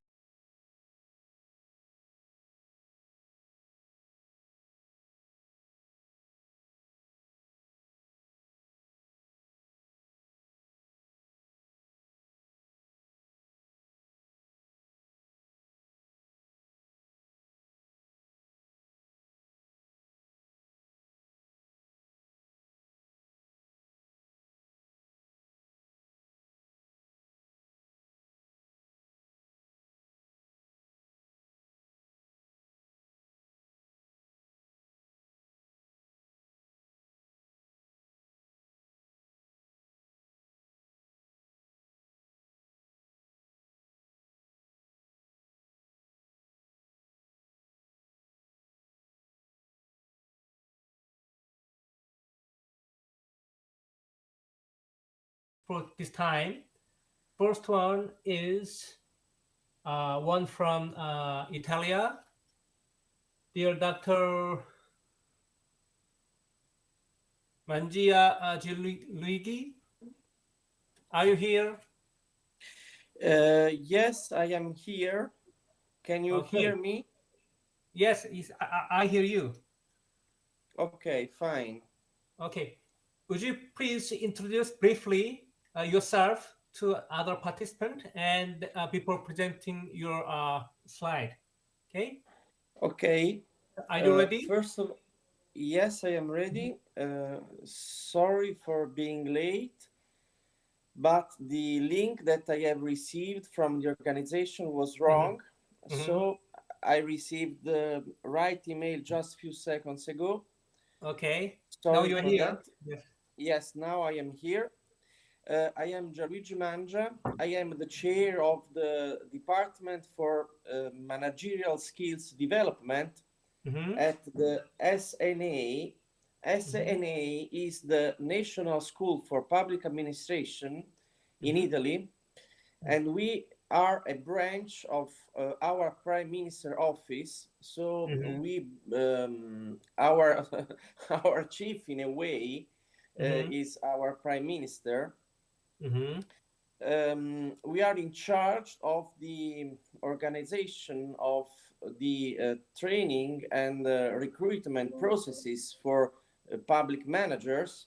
And here in Italy, due to demographic reasons, we are facing to a new phase of big recruitment processes. So we are really thrilled by the new challenges that we have in front of us. I am very, very happy to be here and to share with you my personal considerations and experiences. And it is a pleasure to thank you for your kind invitation. So, what can I say about leadership and this program? As I told you, I am in charge of the organization of managerial programs. When I started 4 years ago, I decided, together with my president, to invest the most part of our resources on two different lines. The first one refers to what we can include under the umbrella of organizational behavior issues. So we have several courses, approximately, just to give you a measure of our catalog, approximately 35 courses related to group and team management issues, to motivation issues, conflict management, negotiation, and so on. Would you please just share your slide? I sent in advance my slide. If you want my slide, you have to wait, because as I told you, I thought that the meeting was down. So I was closing my PC, and then I received the invitation just 2 seconds ago. Then I closed my slides. That's why I'm speaking without them. Give me a second, and I will use my slides. Just a second. Okay. Otherwise, I can speak without slides. It's not a problem for me. Please go ahead. I'll try to find your slide. Okay. Okay. I'll try to find yours. Okay. Thank you so much. It's a very kind of you. Thank you so much. I was saying that, but I want also to add that beyond these programs, we also are really interested in fostering international collaborations. That's why I'm here, really happy and delighted to be here with so many distinguished colleagues from all over the world. One of the most relevant examples of our international programs is what we organized together with Sciences Po Paris just before the explosion of the pandemic, we launched a program that is labeled as Leadership for Change. The idea was born together with the former dean at the School of Science Po, the dean of the School of Management at Science Po, Professor Marie-Laure Salle. She is a colleague of mine and also a friend of mine, because I am a professor in my previous life, and I am one of the member of the executive board of the EGOS. EGOS is the European Group on Organization Studies, that is the most relevant association in management and organizational studies based in Europe. So together with Marie-Laure, we had the idea to launch a program between our countries, trying to foster international cooperation and trying also to strengthen the relationships between our countries in terms of practices, expertise, and knowledge refer to public administration and public administration problems and issues. I think that the experience that we had behind us is really positive. The problem that we experienced is, as you can imagine, represented by the explosion of the pandemic, that made everything really difficult. Thank you so much. It is so kind of you, my friend. Thank you so much. Yes, I don't know how to, I am at the third slide. yes.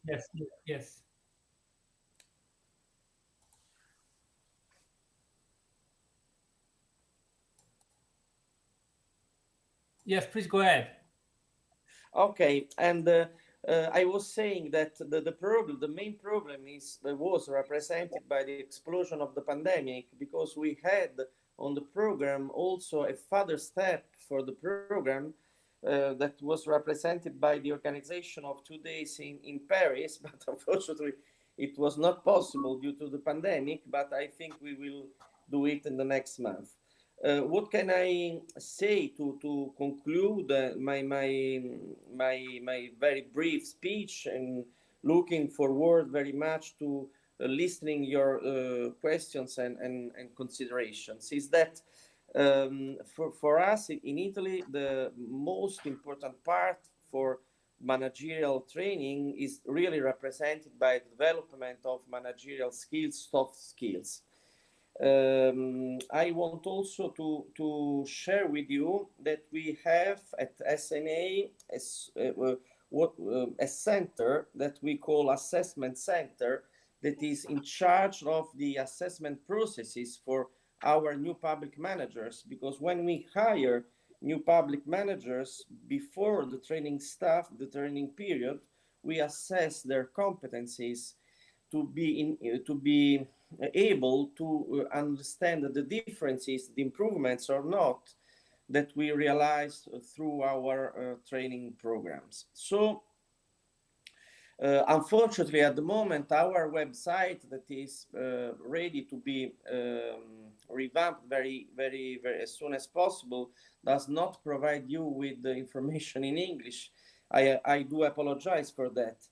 But we, as you can read here, we have more than 40 courses and more than and several international programs. To go ahead to the third slide, if possible.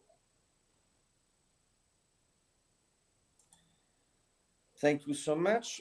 Here you see the main aims and the target that we had when we launched the program that I was speaking about just a few seconds ago, the Leadership for Change program. Now we have in the pipeline new interesting cooperations with several of the most important institutions based in Europe, but we would be very keen on exploring possibilities to cooperate with institutions all over the world, if you are interested, of course. The main aims were to build and strengthen the leadership and managerial skills for our public managers, as well exploiting the experiences and using the experiences done by our colleagues in France, of course, and to share, as I was saying, our knowledge and their knowledge and expertise among public managers. One of our aims was also to try to give a contribution to the idea of a sort of a European public manager able to go beyond the differences between each single country. So we organized a sort of mixed class, including both Italian and French public managers. But as I told you, to be completely frank with you, we had problems because when we organized the class, we had the explosion of pandemic, so we were not able to go to France. So to move quickly to the final slide, I want just to give you this information about the program. It was organized with 10 days in Rome because the National School of Public Administration has at the moment two main venues. The first one is, of course, in our capital city, that is Rome, but we have also another great venue that is in Caserta, where in Italy there is the most important royal palace that we have in the country. And it would be great. I hope that I have the possibility to invite you to see our venue, and it will be a pleasure to show our facilities and the beauty as well of the place. Then we organize a phase number 2 with online courses and several teaching materials for our participants. And then the third phase that, as you can read, has to be postponed for COVID-19. So what can I say to conclude very, very quickly?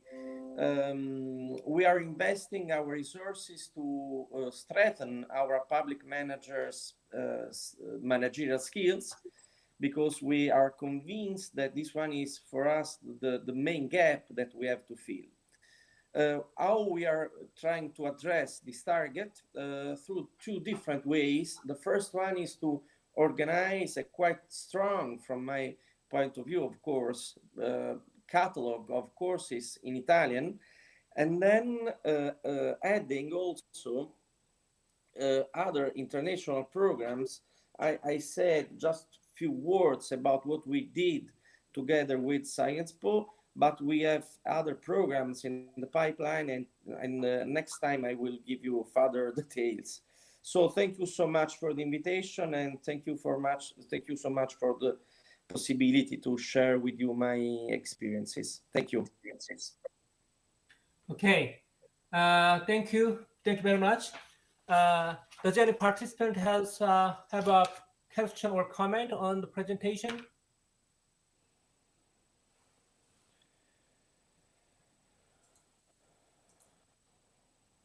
Any comment or question will be welcomed. Hello, may I ask a question? Yes. Tatiana from Russia.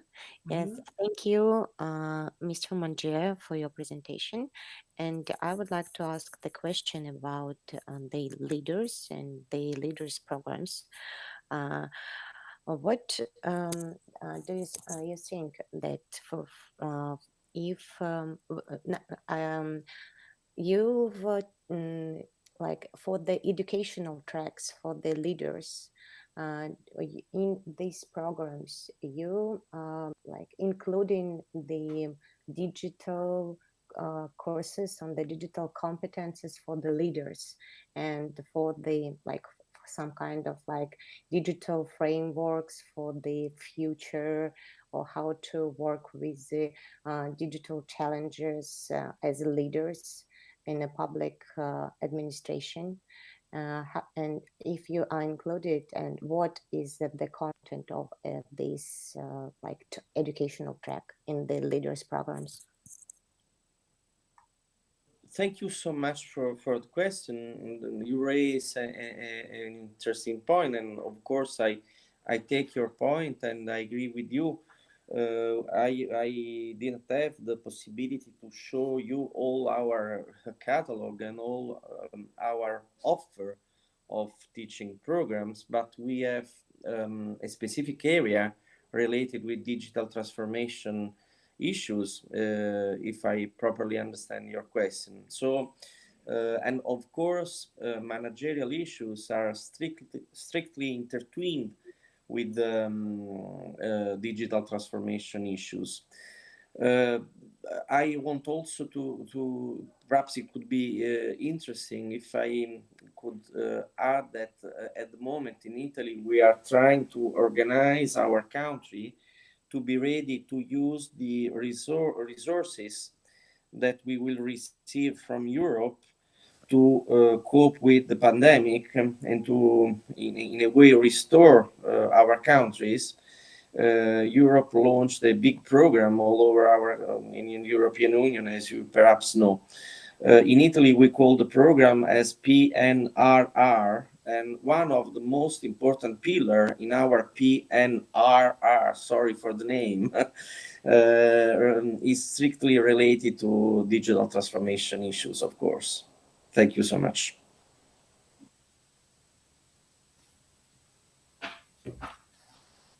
Any other question or comment? And one more question. Okay, go ahead. Yes. I'm sorry. I'm sorry. Okay. And one more question. So now, like every government and public officials, and we talk about the citizen-oriented policy. So how you include for leadership programs and how the leaders, like in Italy, work with such as citizen-oriented like trend and or citizen-driven like trend for active participation of citizens in a policy in a service. Well, I can give you my personal opinion on that. What I think in terms of main problems for our public managers' development refers to the recruitment processes that we are really deeply changing in these days. What I want to say is that if we, as in the past we did, if we recruit very good professionals, at the end we have very good professionals, for example, lawyers, but we do not have good managers. And so the problem to train them in terms of how to relate with customers and citizens becomes really a big problem. And the risk is that we use it becomes just a matter of words, just a matter of it's a rhetorical issue. I want to say that to address the target that you are mentioning, that is of course really important in Italy as well, we need to start with a new recruitment process. Otherwise, we will continue on recruiting good professionals, but we need good managers, people able to manage other people, to work in teams and to cooperate with other people. That's our main problem. Then we can explain really what the importance of customers and so on. Because in the past, we invested a lot of resources moving directly to the final step, that is the one that you are speaking about, but we forgot the initial phase. Now we are trying to close the circle in a way. Thank you so much. Thank you. Mr. Jamakwaki from South Africa, do you have any comment or question? All right, thank you very much. Okay. Thank you very much for the presentation from Italy. In the presentation, you made reference to an assessment center. I just want to find out, is this center only for recruitment of managers, or it's for all the recruits into the public service? And is this before the appointment is made, or they have to undergo the assessment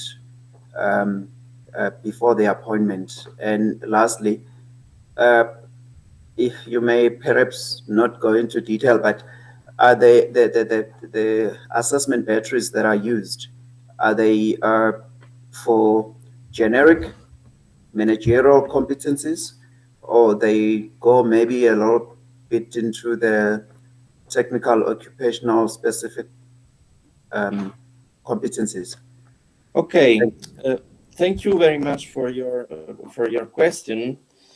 2 or perhaps 3 years ago, we started with this program, and now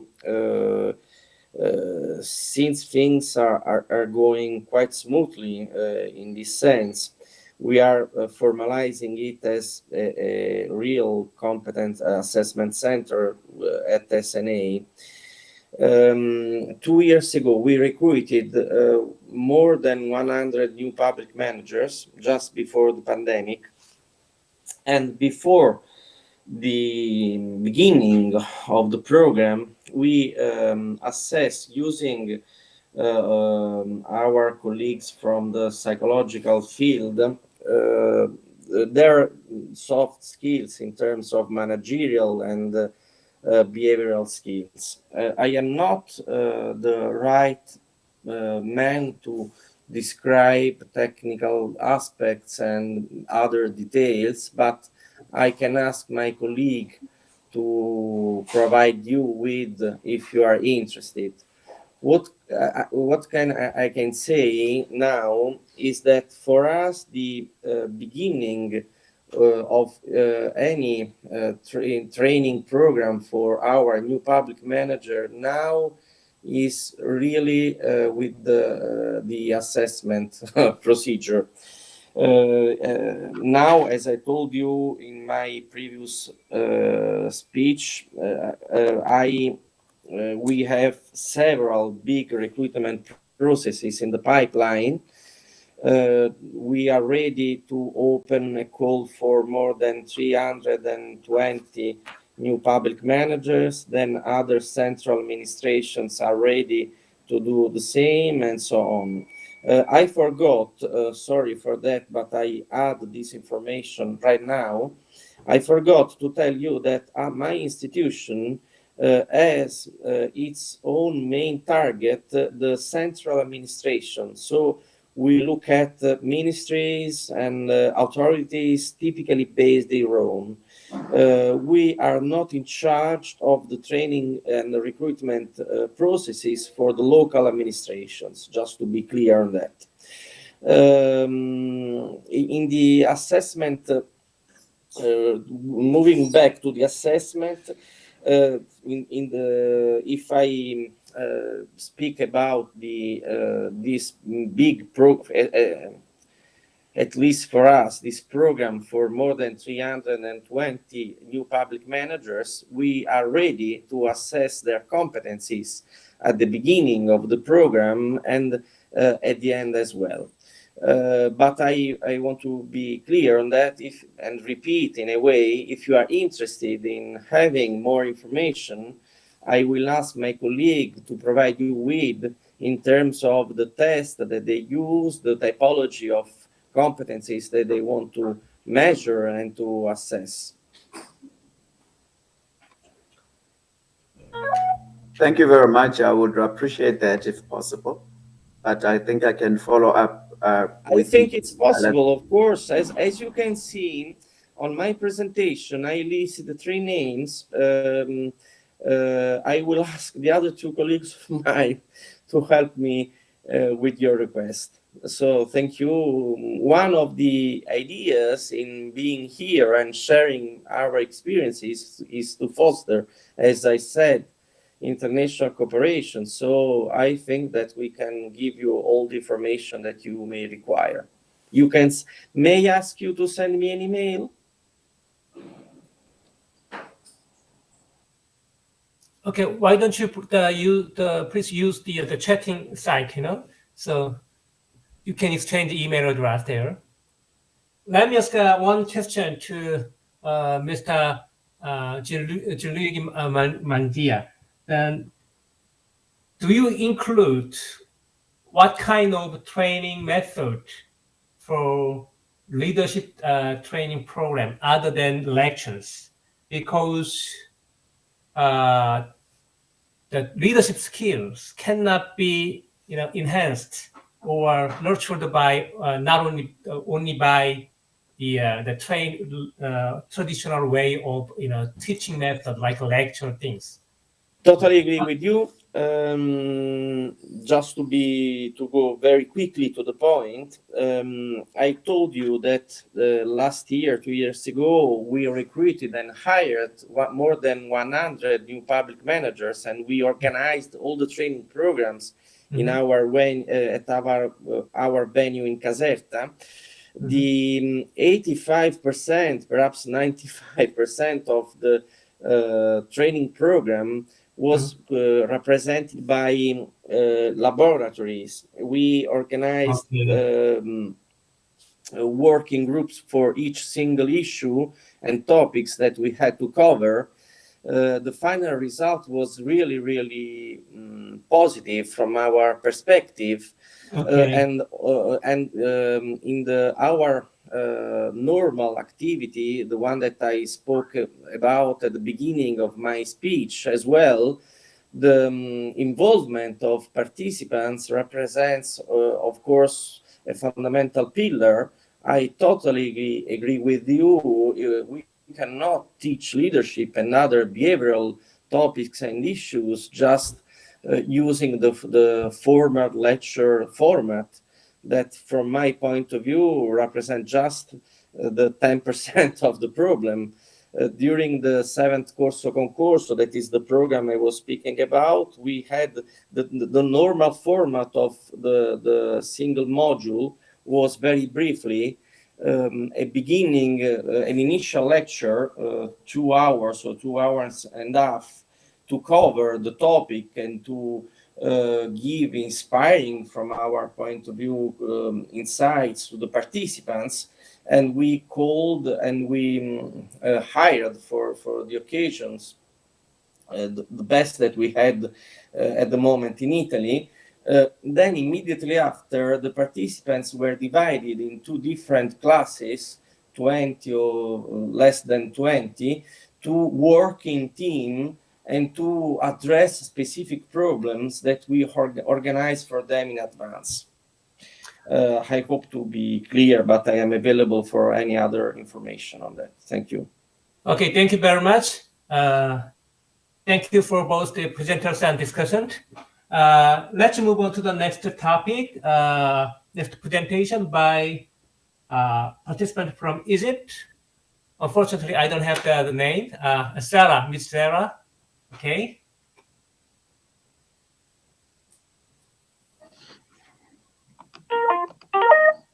Good morning, everyone. Good morning from Egypt. This is Sarah Yaout. I'm the training content manager at the National Training Academy.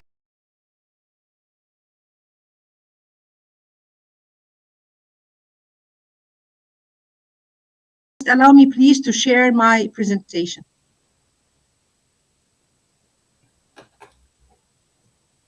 Do you want me to share your presentation?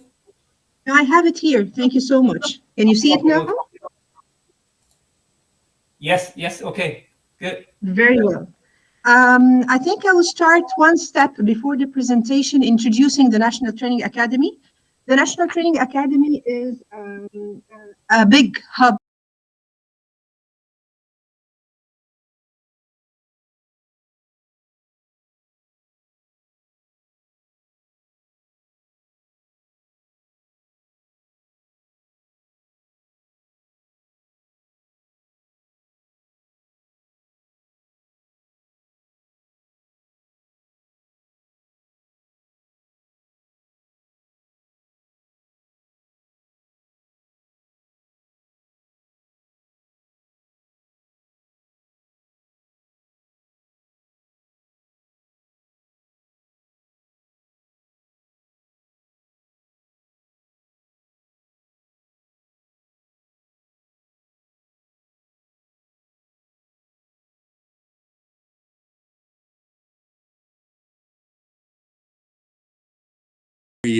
part of about the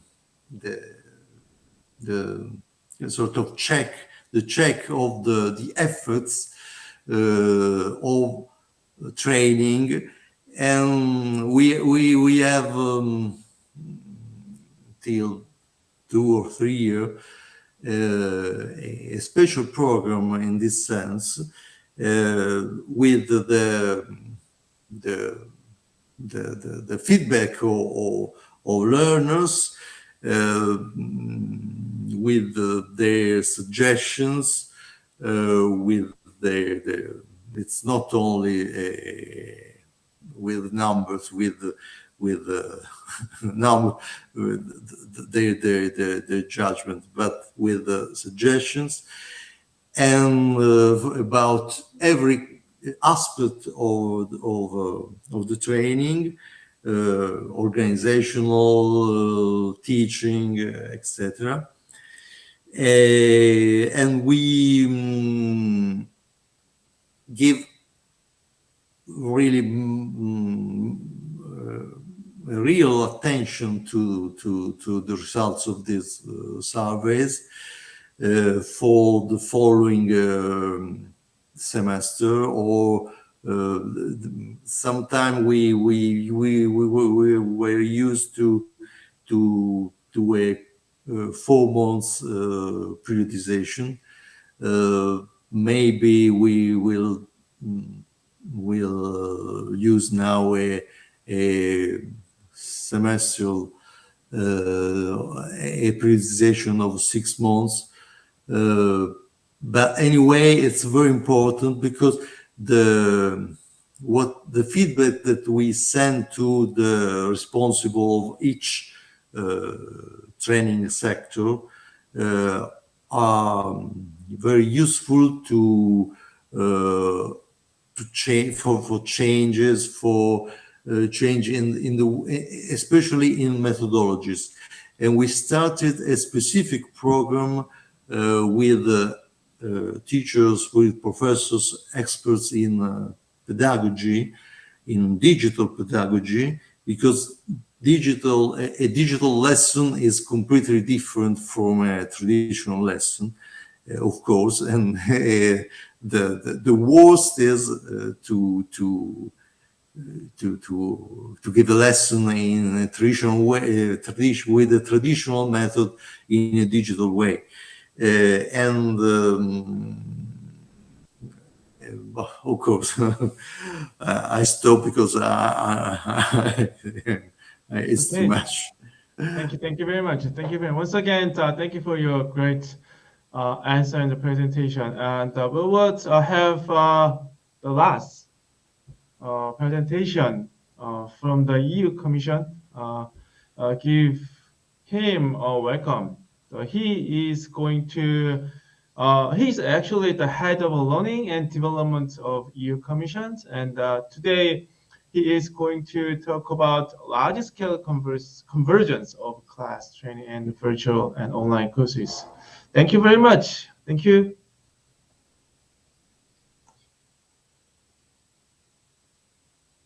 So good morning or good afternoon or good evening, everybody. I will try to screen share. So I think this should be the right one. I hope it will work. Can you see my slide?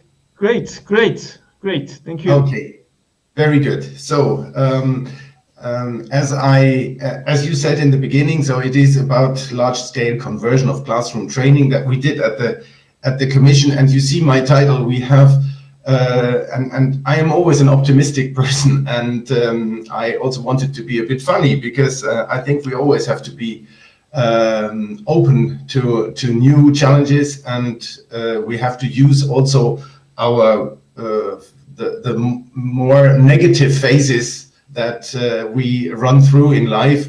And this is why I call this never waste a good crisis. So I give you a short introduction of what the European Commission is and how we used to provide learning and development for our staff. So we are all over in all the different sites together. We have 33,000 staff. 2/3 of them are located in Brussels. then a big part in Luxembourg, and then we have some smaller sites a bit all over Europe where people work, especially in the areas of research and some policy making as well. Of course, we are knowledge workers. We work on policy development. We prepare legislative proposals, and we look into the implementation of European law by the member states. Of course, there is a wide range of profiles, and we at the Commission, so we do not only serve the 33,000 staff members of the Commission itself, but also we offer courses that are available and accessible to staff of other EU institutions. For some of you who might not be that familiar with the European system, we also have a European Parliament, we have the Council, and we have two different courts, the Court of Auditors and the Court of Justice, which is a very important institution that is based in Luxembourg. And when I say here in the slide, I have a distributed model of learning and development delivery. That means we organize courses at corporate level. So this is my unit responsible for that. But we also have a school of administration, we call it. They do mostly management training. We have some specific training on financial matters, for example, that are done by our department that is responsible for the EU budget, and they also do budgetary training. And this means that we have several actors in the field of learning and development. And we also use both internal speakers and trainers, but also we contract out a lot of external contractors. Before I continue, can you all hear me and see the slides? Yes, great, yes.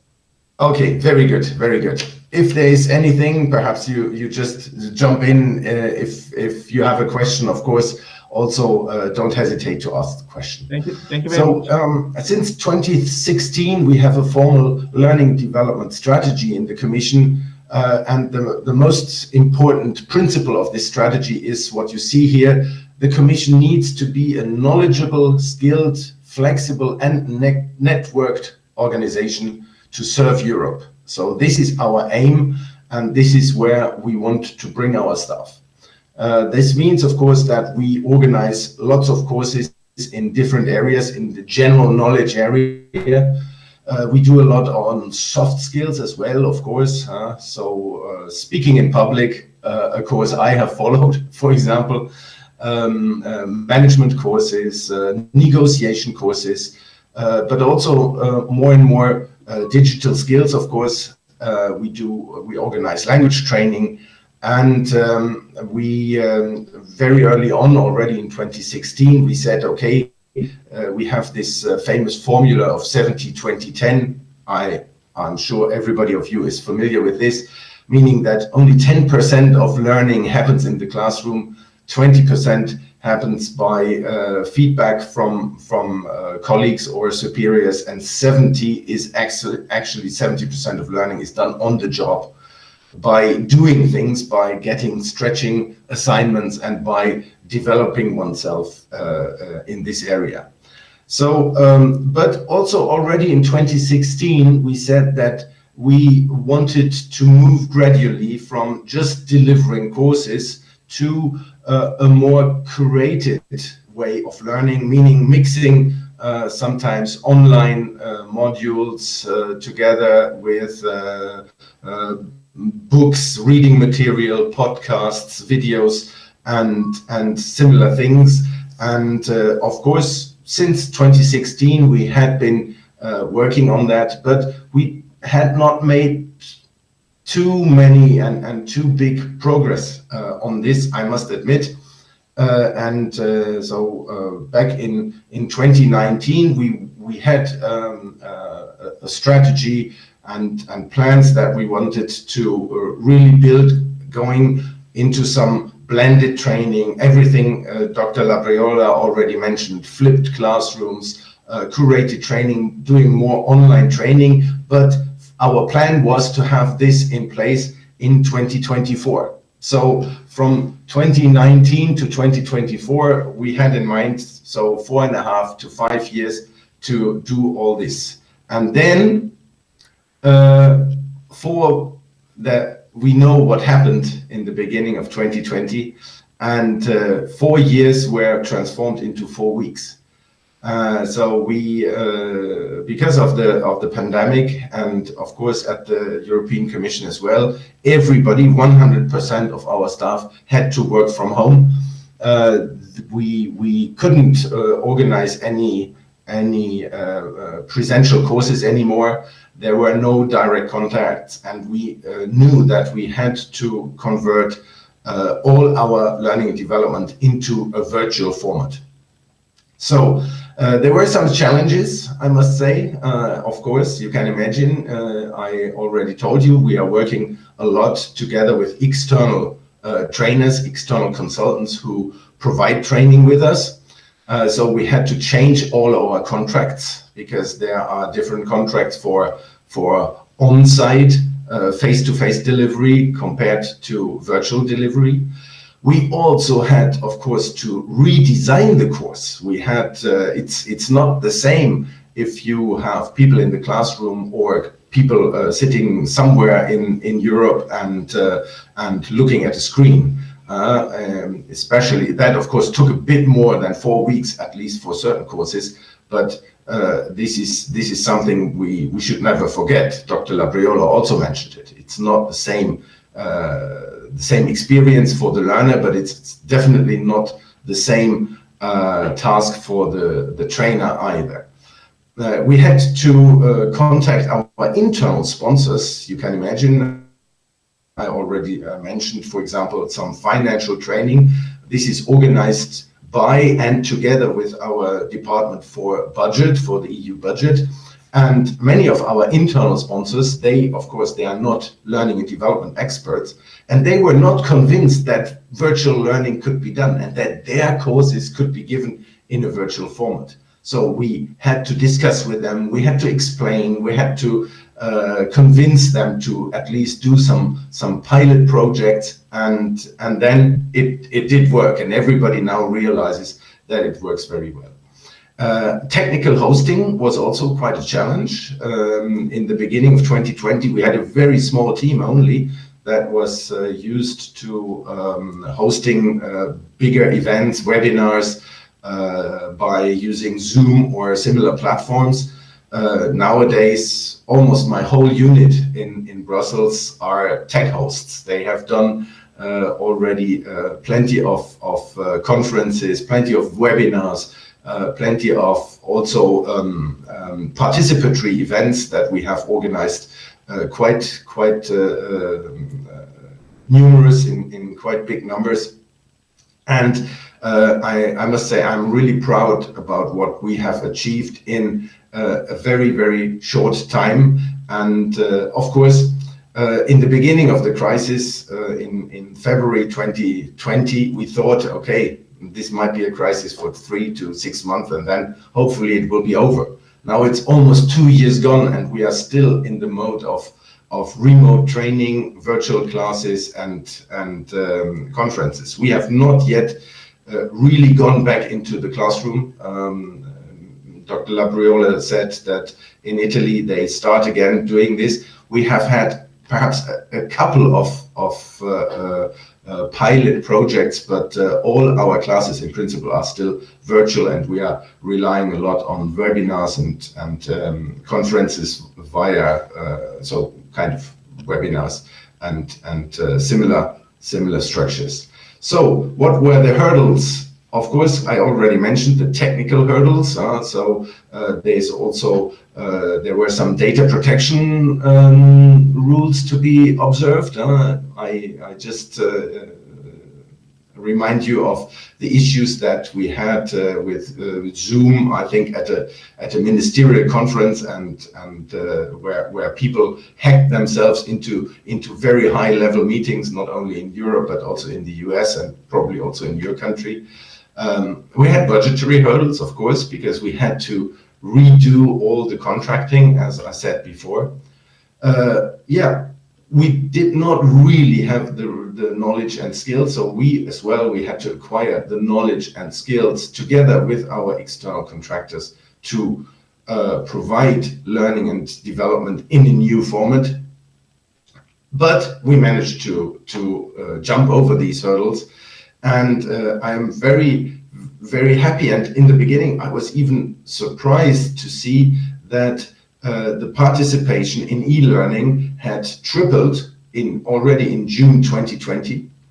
We have an 80 times bigger participation in webinars, meaning when we had, it has to be said, of course, that we were not organizing so many webinars beforehand, before the crisis. We rather had conferences in the building where people could attend in person, and some of those conferences, very often lunchtime conferences and debates, panel discussions, were web streamed. But nowadays, of course, we have everything in webinar, and there the participation is 80 times as big as it was before. And we fully deliver language courses at all levels in a virtual format. So just in a quick overview, when we look over the last 3 years or so, 2019, we were still fully classroom-based, or really mainly classroom-based. We had mainly day-long courses, or at least half-day courses.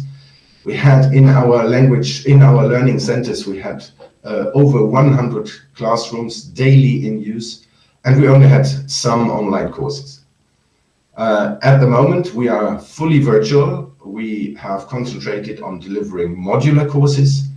We have, in principle, no classrooms in use, and we have more and more online courses that are made available.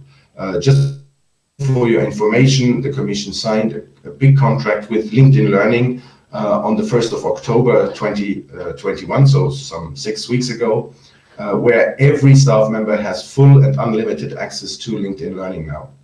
And of course, we do some curation. We do not just throw the whole contents of LinkedIn Learning to our colleagues, but we help them to find their learning packages according to their profiles, to their job profiles, to their functions, and thereby guiding them in how to use best and most efficiently LinkedIn Learning. So, and what is the plan for the future? We will certainly have a mix of class virtual. We have now already had a couple of experiences and tests with hybrid classrooms. I must say, personally, I'm not a very big fan of those, but of course the future will show what we can do. We will certainly go into flipped classrooms, which means that we will invite our participants first to take basics of some topics, for example, via online courses, and then that we have with a basic knowledge of a certain file or of a certain topic, then we will organize classroom, but rather as a kind of application, of discussion, of questions and answers on what the learners have already learned beforehand. We will certainly continue with the modular courses. We want to give our learners the experience that is easily available on a cell phone, on a tablet, and everywhere. We will certainly reduce the number of classrooms in use, and we, as I said before, we offer online courses for all via LinkedIn Learning. So that it is, and I hope I was more or less in time, and I'm happy to take your questions. Thanks a lot. Thank you very much. Thank you very much. We had a wonderful presentation from the Klaus Ahrens from the EU Commission. Do you have any questions? Thank you. Thank you very much. Would you turn on your video and mic. So we could.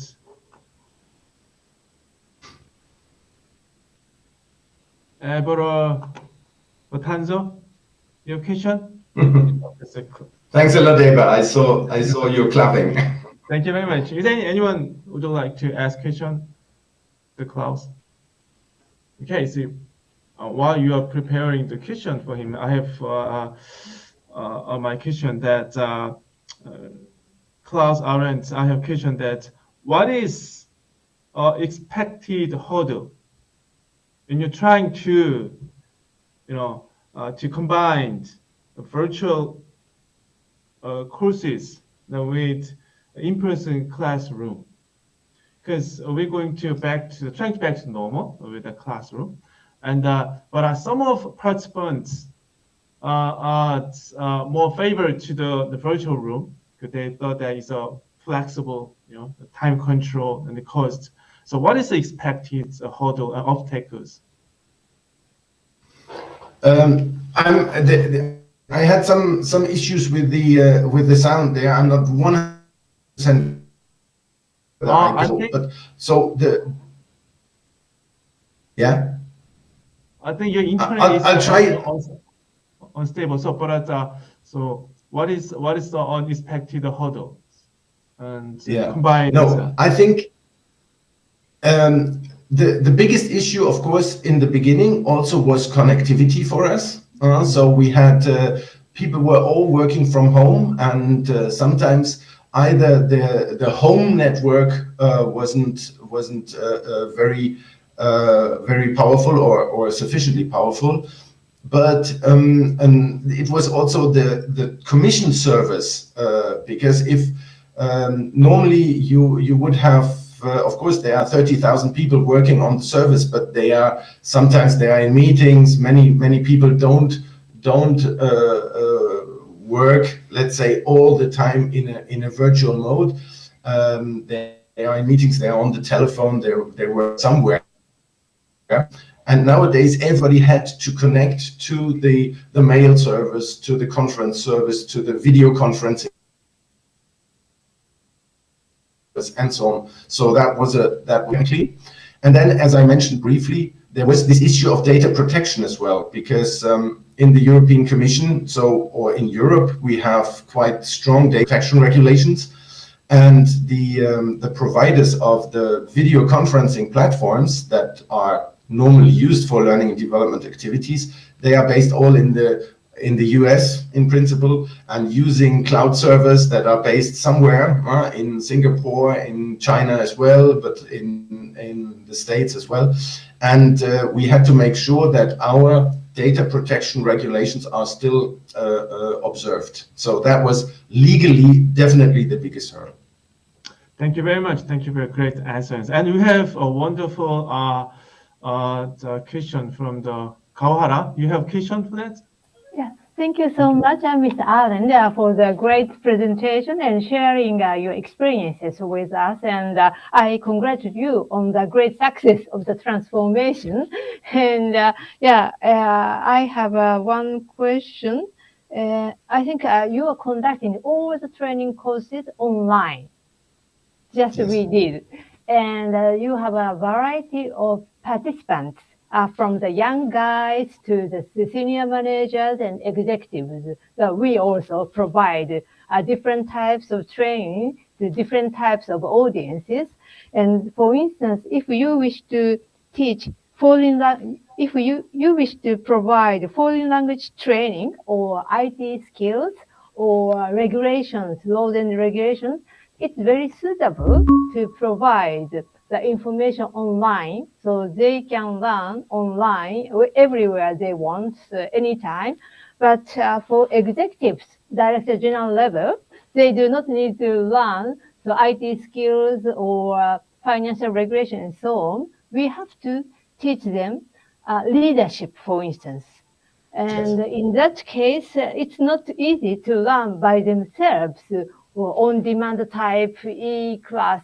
I personally think it is very difficult to provide this training for leadership to executives only online. but how are you doing these special types of training for leadership to executive? If you have a very good idea, I'm very glad to know that.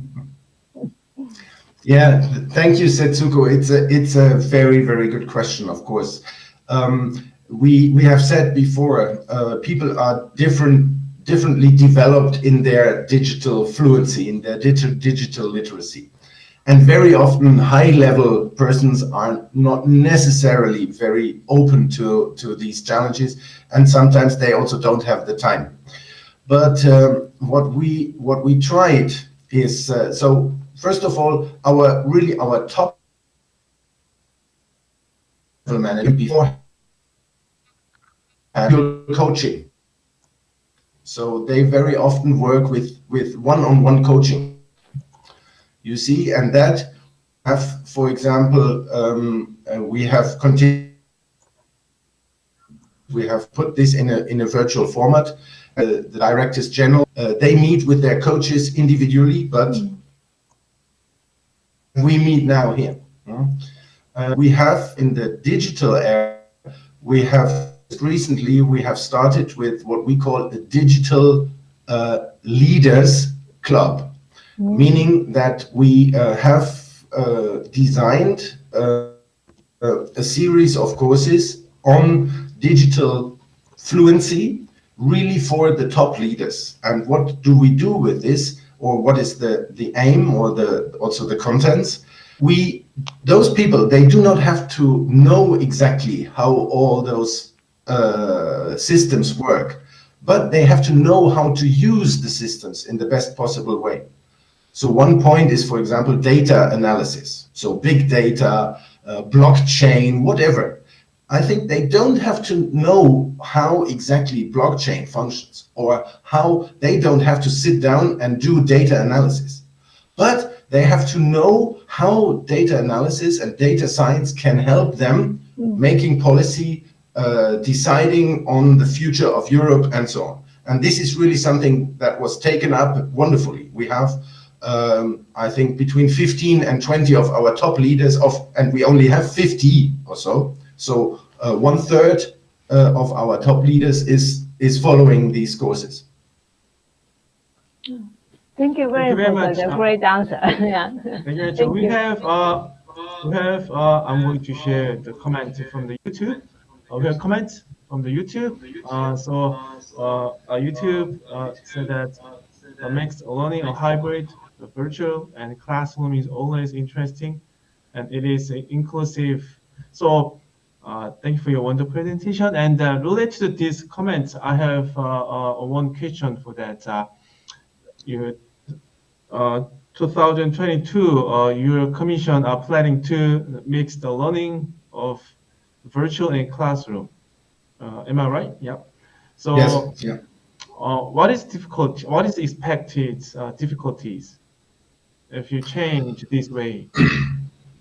I think we have also made satisfaction surveys with our staff, and overall the satisfaction is extremely high, and especially for those people that are not based in Brussels. So this is really what is mentioned here. The mix of learning is very inclusive. Yes, absolutely, because we have people also. We have a system of kind of, we call it delegations. It's a bit the embassy of the European Union.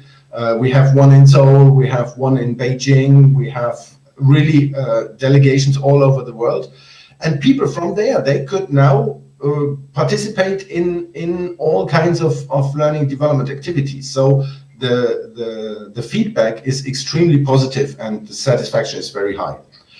But still, especially for certain types of course, I think it is more appropriate to go into face-to-face learning.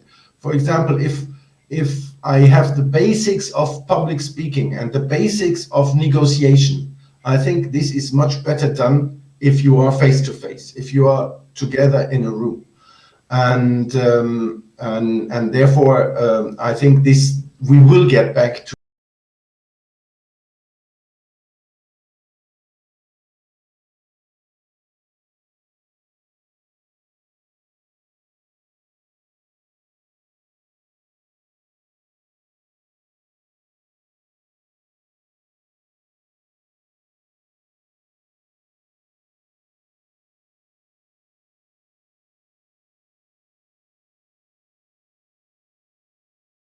regional governments.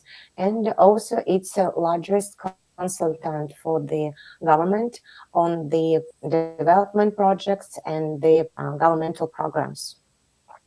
So today I would like to talk about the models of professional development for civil servants in Russia. And before we will talk about the actual model of the professional development, I would like to talk about the impacts and challenges of COVID-19 for the human resources development and learning development in Russian Federation. And for the impacts and challenges, if on that slide, I would like to talk about the challenges for the public authorities and our government as a whole for our governance, and the challenges and trends. And the first one is orientation to the needs of society, the ability to identify and fulfill the expectation of nation.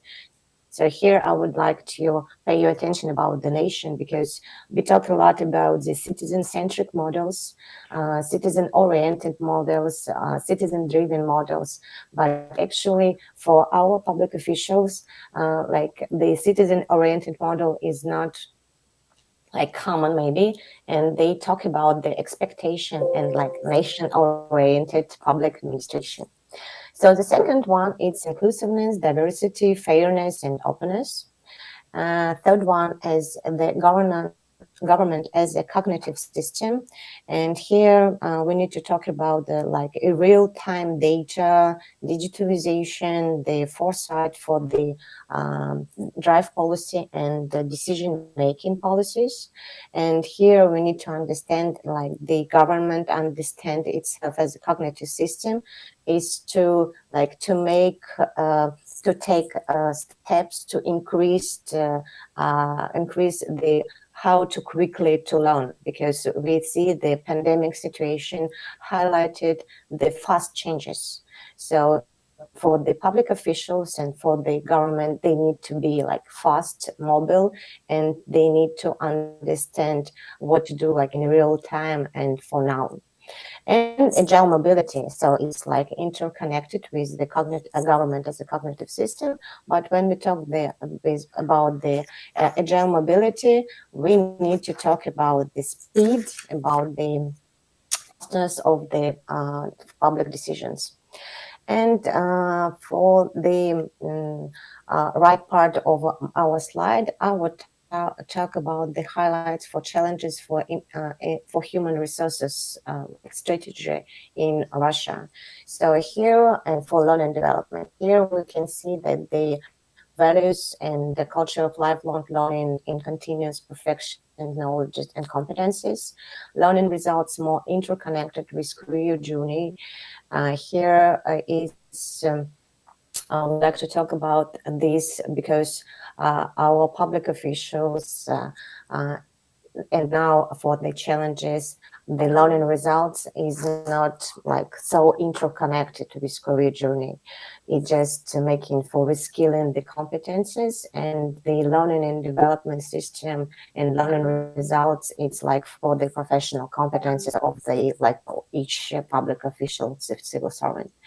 So next one is accepting changes, because we understand that the managing changes is very hard, and we need to understand it, and every is understand it included in learning program. But here we talk about the ease in accepting changes, and the agility in learning formats, multiplicity of development ways, and I will talk about later more briefly. So what to talk about the success and failures for the practices of learning development in Russian Federation. I would like to talk about successes. It's cross-functional team programs for disruptive changes. Here I would like to point that our government is moving forward as yours governments too.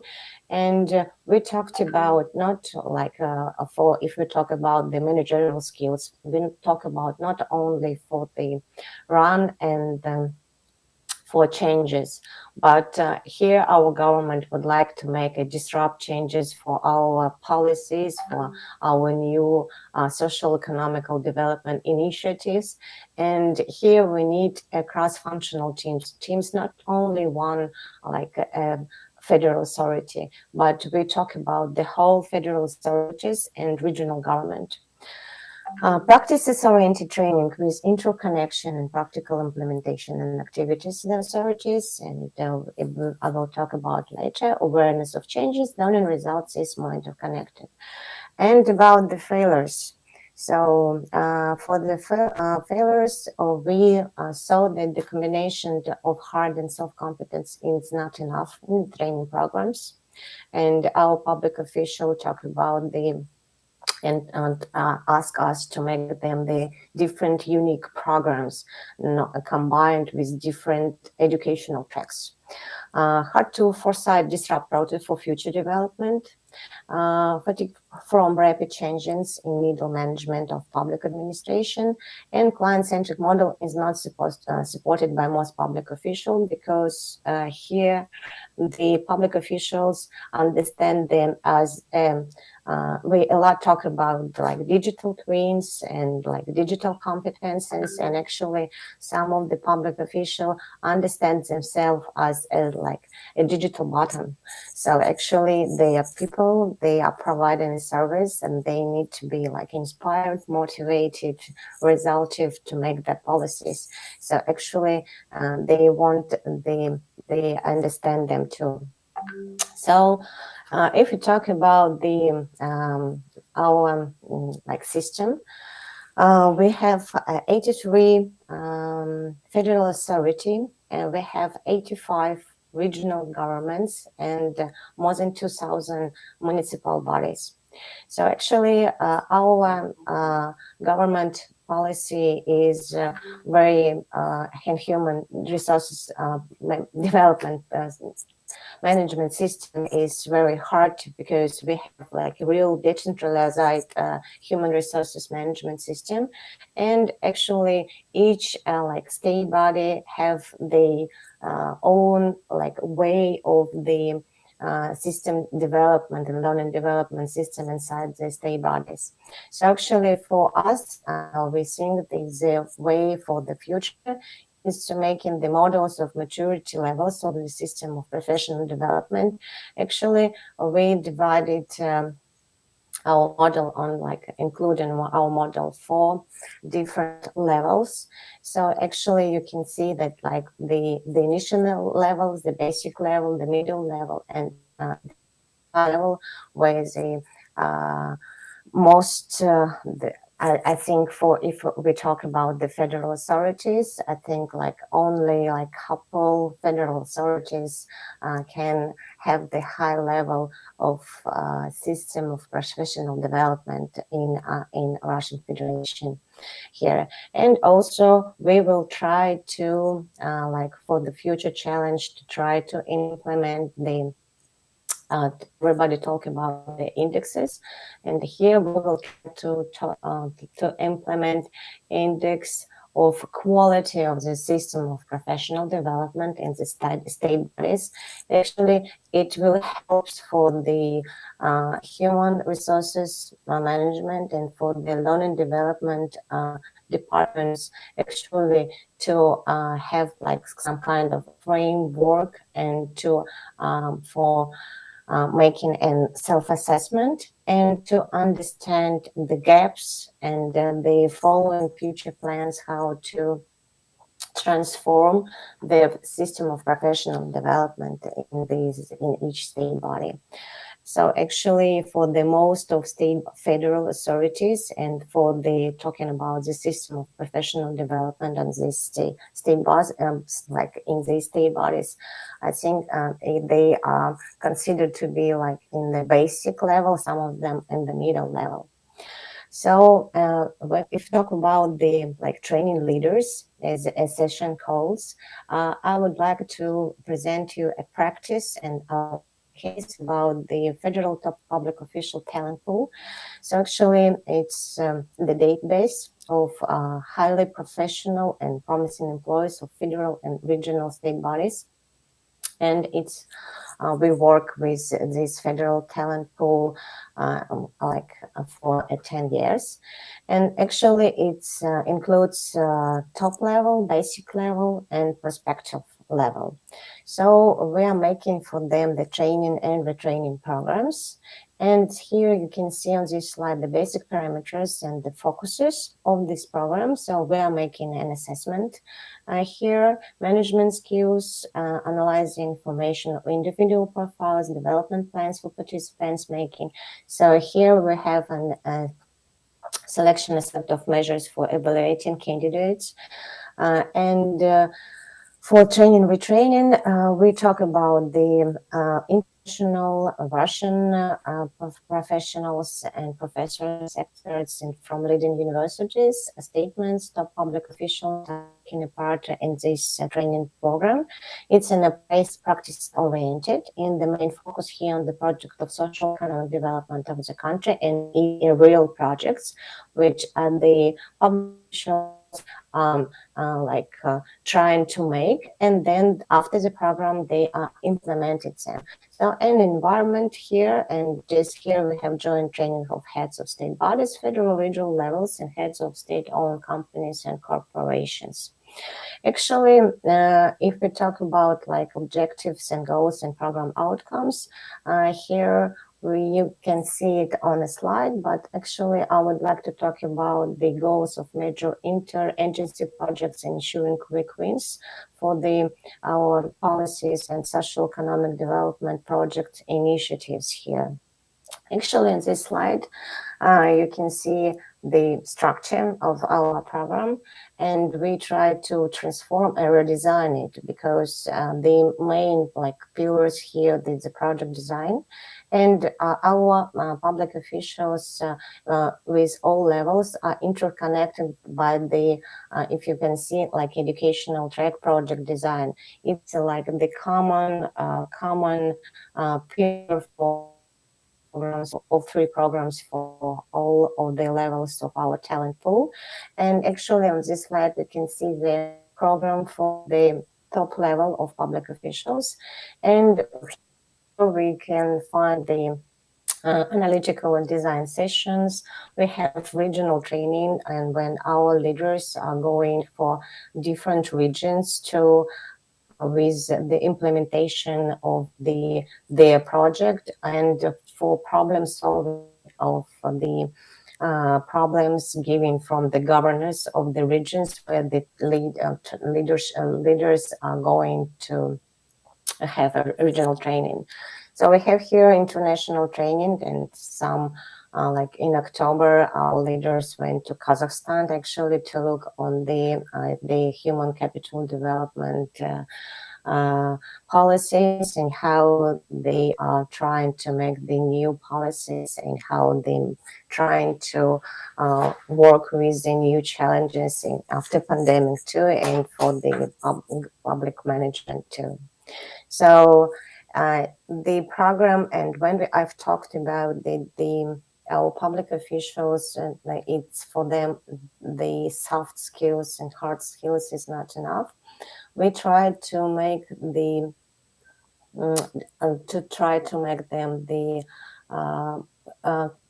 here it's strict, it's called as the country and world development context.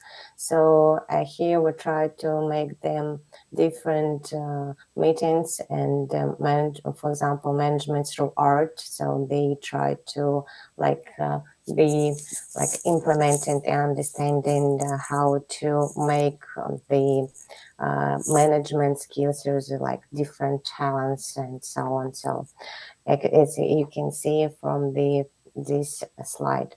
So if we talk for the future challenges and direction to lead the changes, would like to talk about the three future challenges, as we see, as a practice-oriented education of cross-functional teams with interagency projects. And for us, it's a big challenge, and we're trying to transform all our other programs for the top public officials and middle level too.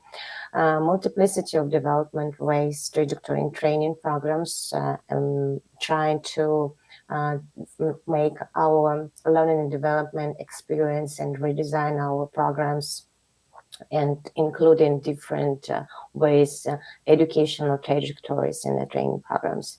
And the last one challenge, as we see, is the government as a cognitive system. Here we talk about the implementation of models of maturity levels of the system of professional development of the state bodies.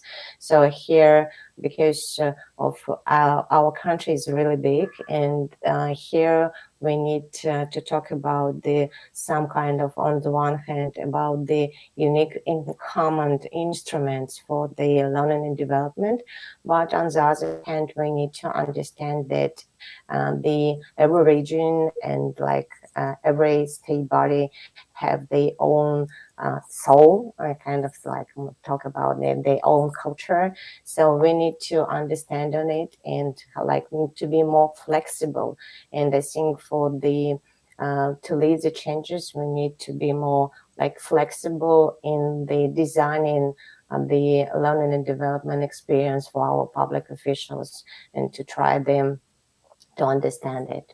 So I think it's all. Thank you for your attention, and I'm ready to ask the question, to talk about and to discuss our experience. Thank you.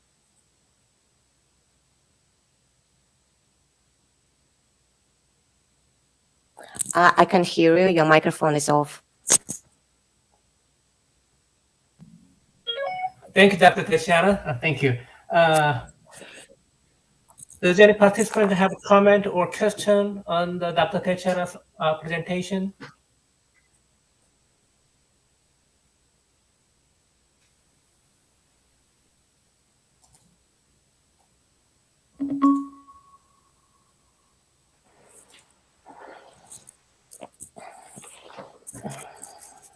No comment or no question?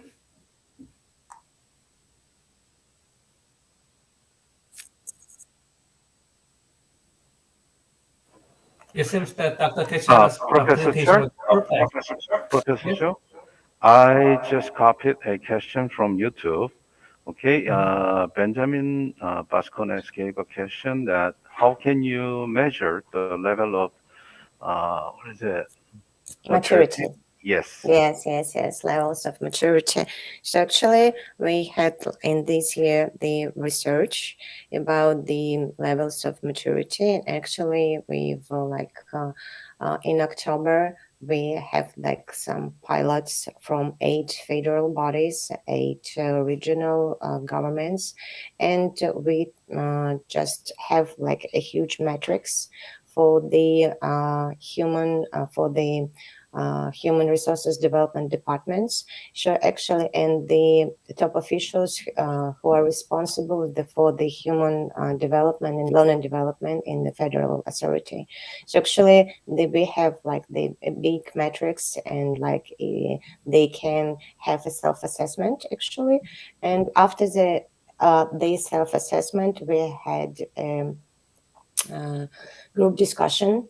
And on this session, we discussed, and actually these federal authorities, bodies, they choose what the level of maturity is this federal authority is on. So actually, for what levels are they?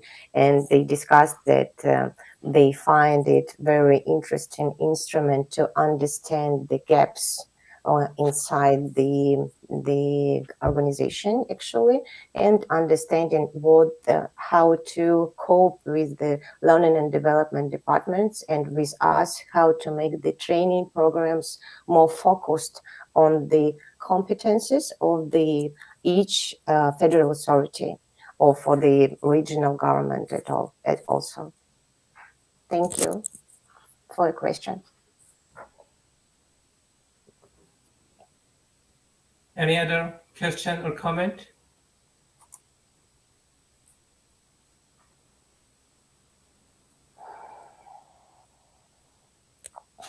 Let me ask one question.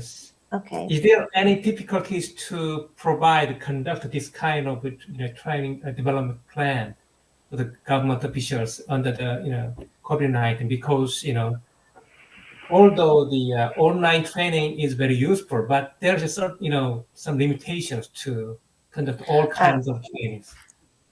Yes, for actually for COVID-19, we for our learning and development programs, we've designed it that we have 20% of lectures and 80% is practical oriented meetings, and so like it's in the classes.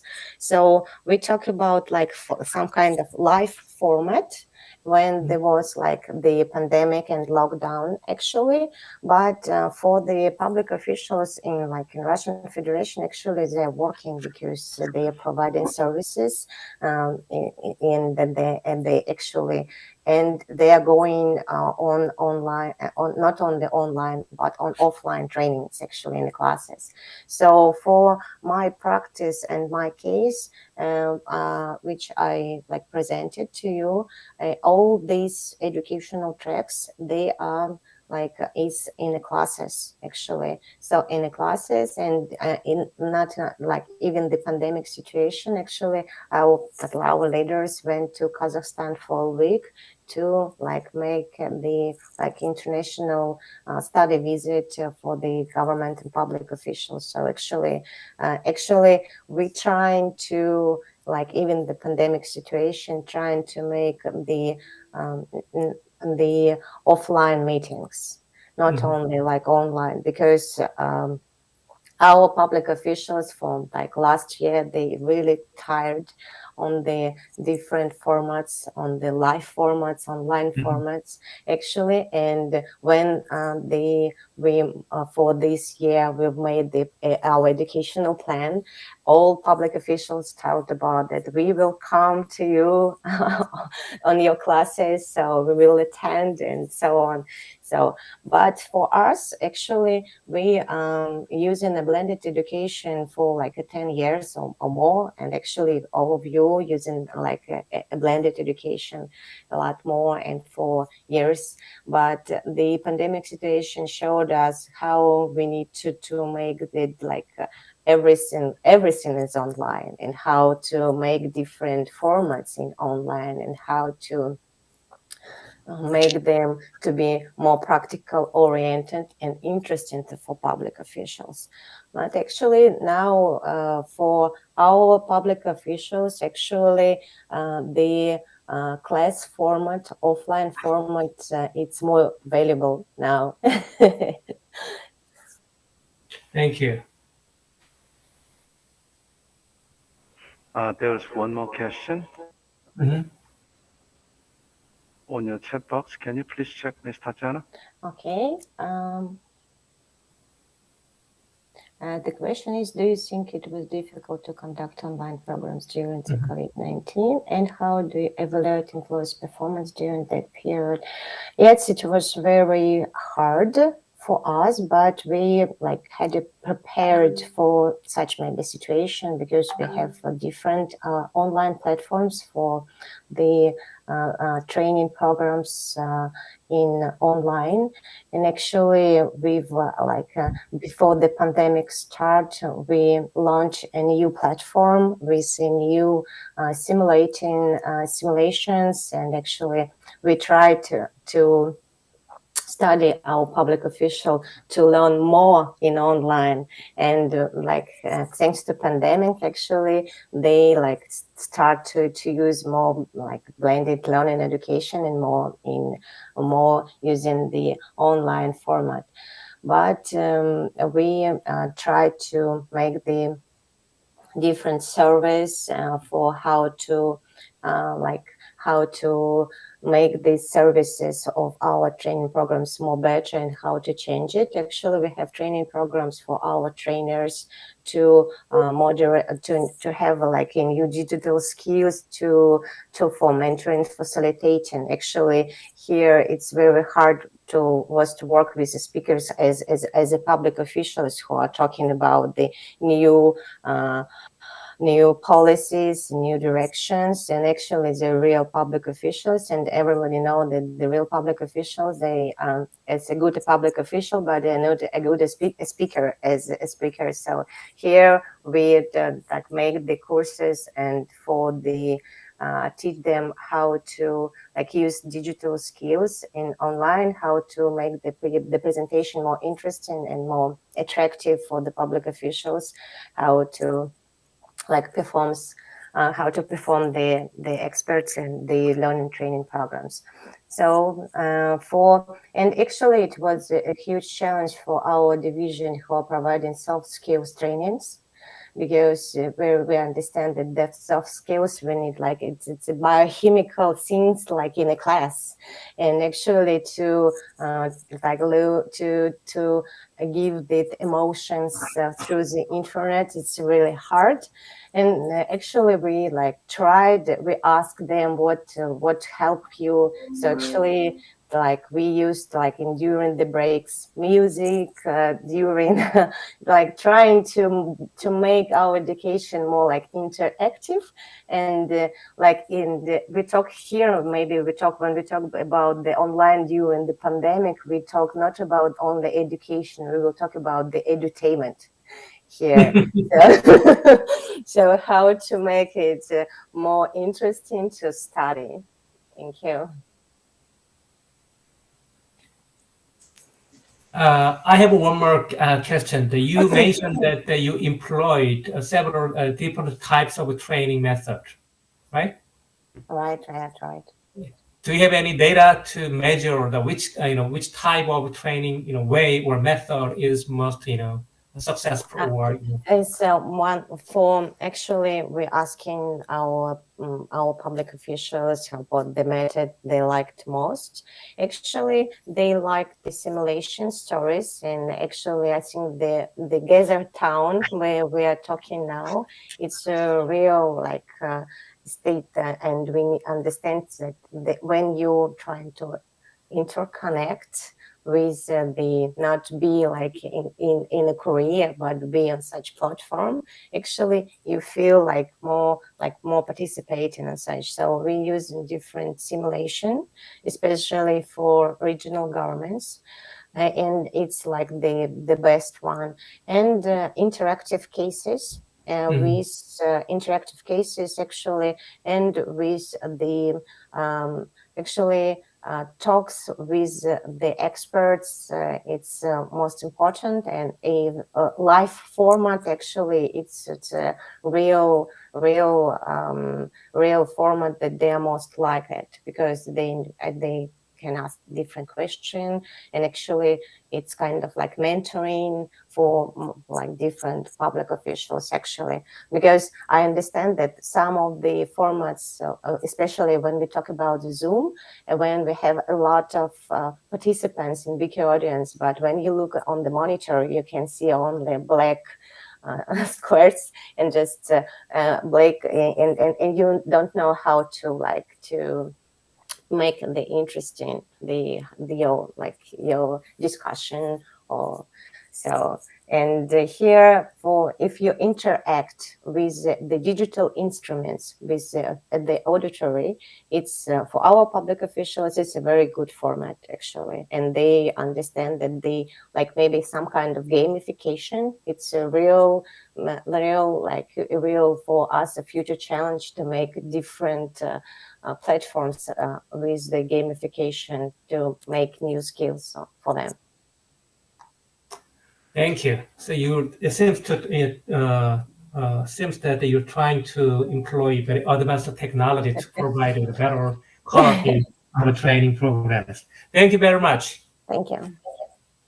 Okay, almost time's up. By the way, Dr. Che, I'm sorry, but Yeah, we have one more participant. She's from Singapore. Okay. You know, actually, she was supposed to giving a presentation on session one. However, you know, session one just finished with the because of due to some distortion of the presentation order. So you know, I just asked her to come inside and share practices together with us, right? So can she Okay, give a fine. presentation here, right? Okay. So Miss Mavis, are you here? Good to see you, right? Hello, hi, can you hear me? Welcome. Yes. Welcome. Yes, thank you. So sorry for coming in at this point in time. Let me see if I can share the files. Screen share. And can I confirm that you are able to see this deck? Yes, yes. Okay, wait, I just need to hide some items here. All right, shall I start now then? Yes. Okay, just give me a moment. I'm just adjusting the earplugs. Okay, dear esteemed colleagues from all over the world, thank you for your interest in learning more about the Civil Service College strategies during COVID. My name is Mavis. I'm the Director for HR in the Civil Service College for the Singapore Public Service. To start, this slide gives an idea of what we do and why we exist. We are a future-oriented center of learning committed to nurturing a learning mindset and culture in the Singapore Public Service. So as a central learning institution for the Singapore Public Service, we take pride in leading the practice of learning design, leadership development, and organization development. So we aim to provide timely, relevant, and innovative programs and services that build strategic capacity in governance, leadership, public administration, and management for the Singapore Public Service. Okay, this slide gives a snapshot of some of the measures which the Singapore government had put in place in response to the changing COVID situation on the ground. For instance, our Prime Minister Lee Hsien Loong had announced the beginning of a circuit breaker that lasted from 7 April to 5th May in 2020. Now, for those unfamiliar with this term, circuit breaker, perhaps you can consider as a somewhat contained lockdown to break the chain of higher COVID infections then. So during that period, most workplaces were closed except for those providing essential services, and schools moved to full-time home-based learning. And what this means for the Civil Service College is that all our classes had to be moved online or cancelled.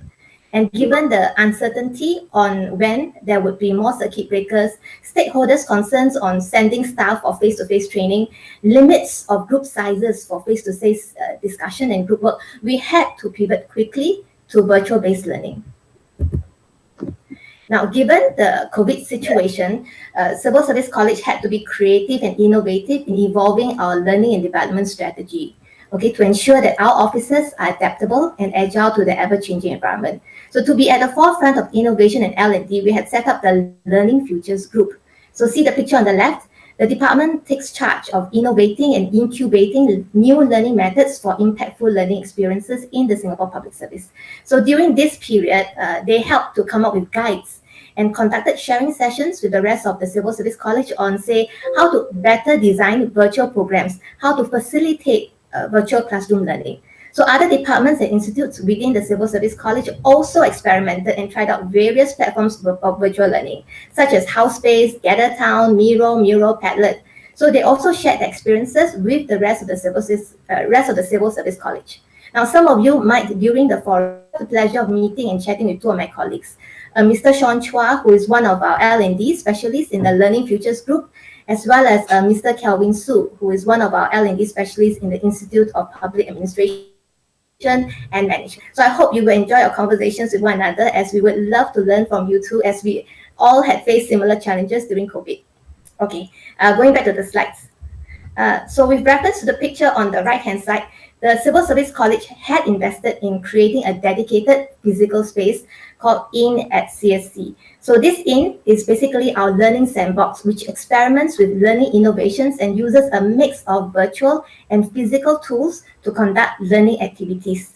So we have also used our innovative learning spaces at IN as our satellite campus to encourage and equip our officers to be creative in the way they design classes and programs.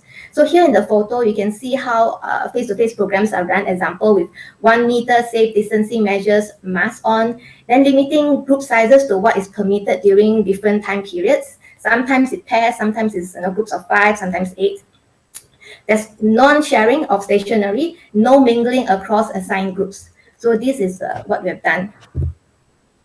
Okay, so COVID sort of pushed Civil Service College to gently shift our learning modalities towards greater digital learning and providing more opportunities for asynchronous learning and self-directed learning through the introduction of virtual classrooms and learn digital classrooms.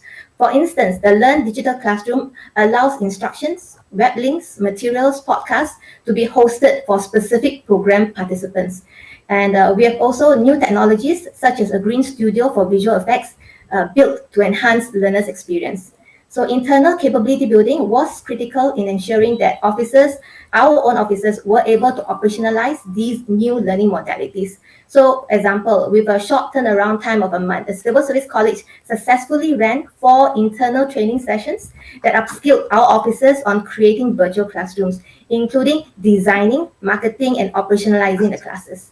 So, for instance, even our support officers had to be given relevant training as they moved away from supporting face-to-face classrooms, such as arranging tables and chairs in physical classrooms, to virtual classroom management, such as creating and managing breakout groups with access to Padlet and other tools as part of their evolving job role.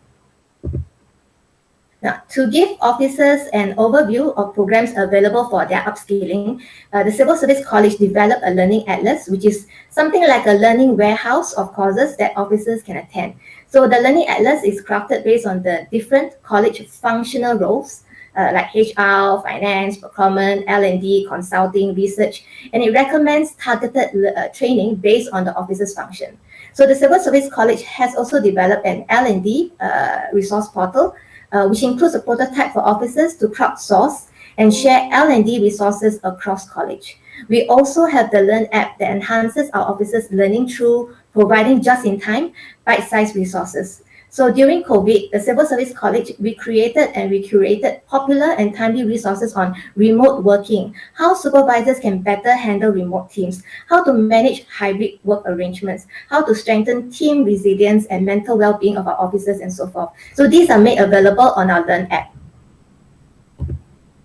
Now, as a result of our efforts to pivot quickly and evolve our L&D strategy, the Civil Service College managed to turn this crisis into a valuable learning opportunity. Now, as mentioned earlier, our institutes and departments rapidly experimented and shared best practices to pivot our existing programs to be conducted online. And we launched many virtual learning classrooms in place of face-to-face ones within a short span of time. So our institutes converted their content, design, and delivery. Our corporate departments also had to redesign back-end processes. So our learning partners, our associate trainers, they have collaborated with us to adapt their programs for the virtual space. So many of them conceptualized fresh ways to deliver their content through the virtual classrooms. And of course, we recognize such efforts through innovation awards. How did our customers like what we did? Thankfully, our customers agreed with us that the college was able to support capability building in their agencies during the COVID period to their satisfaction. So this slide shows the positive responses for our customer satisfaction survey in 2020. We have yet to conduct one for this year. So looking back, did COVID set us back or push us forward? So at the college level, we acknowledge that COVID drove and accelerated our digital transformation. So the crisis pushed us to pivot towards virtual classroom learning quickly. So we had to quickly rally together to work out the various issues and processes of how to deliver virtual classes. So such episodes of stress reflect the strength of our Civil Service College family to rally together and navigate through challenges. Okay, but notwithstanding some successes, we also recognize that we cannot afford to be complacent. So we need to press on in tandem with the shifts in our operating environment to respond to customers' changing needs and feedback. And now that we have developed some muscles, we will need to continue to exercise and strengthen them. So as virtual classes have become part of our core business, we need to study how to reap the value and potential of virtual classroom learning and what this might mean for college. And yes, like most important things, we have set up a special project team to look into this. Okay, drawing an example here, the Learn platform, which can be accessed on the laptop or the handphone, it started out as a means to push content digitally to many public officers in the Singapore Public Service so that we can scale and deliver compulsory modules. What are compulsory modules? These are where all our Singapore public officers must complete and pass because the topics are so important. For example, cybersecurity. But Learn has since shifted to be a platform service. So public agencies see value in subscribing to Learn for both the content and space as tenants. So some agencies would use the Learn tenanted space to host their own content, and they look to the Civil Service College to help them convert content and curate resources. So with time, we hope that agencies will contribute content to the platform and benefit, the rest of the Singapore Public Service as a whole. So this is an example of innovation at the business operating level, one that we hope will add real value to our customers and also at the service level. So with this, I would like to end my sharing on colleges' strategies during COVID. If you have questions, feel free to share them, and I will do my best to address them as clearly as I can. Thank you for your kind attention. Thank you I very didn't go much. too fast for all of you. But it's very clear. Thank you. Is there any comment or question on Ms. Mavis Tan's presentation on the Civil Service College of Singapore? May I ask a question? Yes, please. Yes, thank you for your presentation, Ms. Mavis.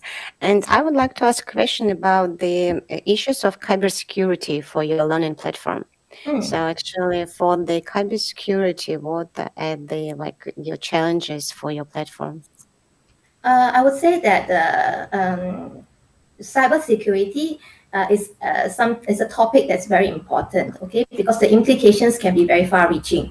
So there are certain expectations that we need to articulate to our officers to say that they must know.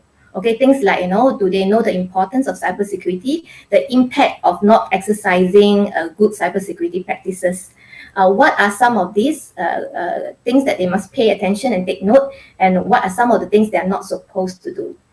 So these are, I think, key learning objectives where we identify what is the intent, the outcome, as well as some of the topics or content that the person must then familiarize themselves through the modules and take the test and pass the test so that they are deemed somewhat competent in being able to then protect and be a do not become the so-called the weak link in the Singapore civil service when it comes to cybersecurity.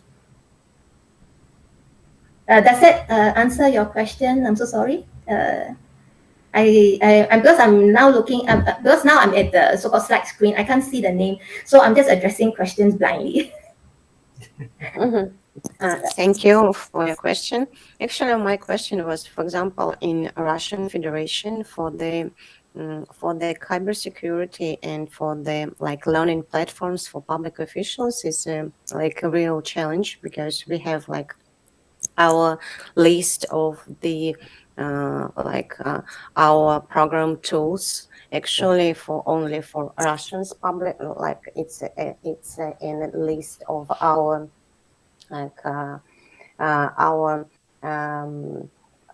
digital tools which we can use for educating the public officials, actually not using the international common platforms and services which are provided all over the world, because we understand that edutech market is very, very spread, and actually for the public official they it's security of the data.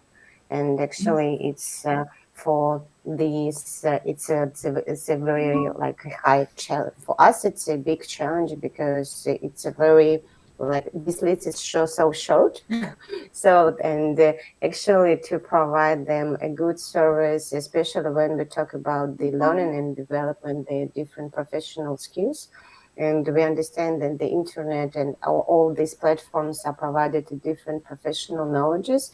And here we have the gap between the cybersecurity and security of the data of public officials and their learning and development skills, and how to provide them, especially by using the such formats. and online formats like different assessment and test systems and so on. So I think the difference is that Russia is so very big and Singapore is smaller. So in terms of therefore at our end, we are able to identify how many public officers are there in each agency, and we are able to tell them, okay, everyone kickstart. I'm going to the app, the modules, the test is available, say from June. So you have 6 months to go through the modules, pass the test by December. If you don't pass, actually before then, I can tell you that for example, I'm the director HR, right? I call up my people to ask, hey, how come you haven't passed yet? What happened? To ask them why they have not completed. So this kind of attention to detail ensures 100% compliance by all public agencies, because we need to report back upwards to say that yes, as an agency, all of us, we have all completed the test and passed the test. So if it needs people to contact certain officers to say, why have you not done it yet? And we can track whether you've done it, we can track whether you passed it and how many times you failed and all those things. But we really don't care how many times you failed, so long as you pass it, it's okay to try again, okay? Yeah, and we give people sufficient time, a few months, and we tell people in advance, and we net. And if you don't complete still, we will net you until you complete. So the size, I think, matters. So it might be difficult for a country with many resources to be able to do that, but for us, we are smaller. So I think that's why we are able to do this. So thank you so much for sharing your challenges. Thank you. We have one question from the YouTube. I think any participant can answer to this question, because there are individual countries have their own different situation and different regulation. The question is, does academic staff for the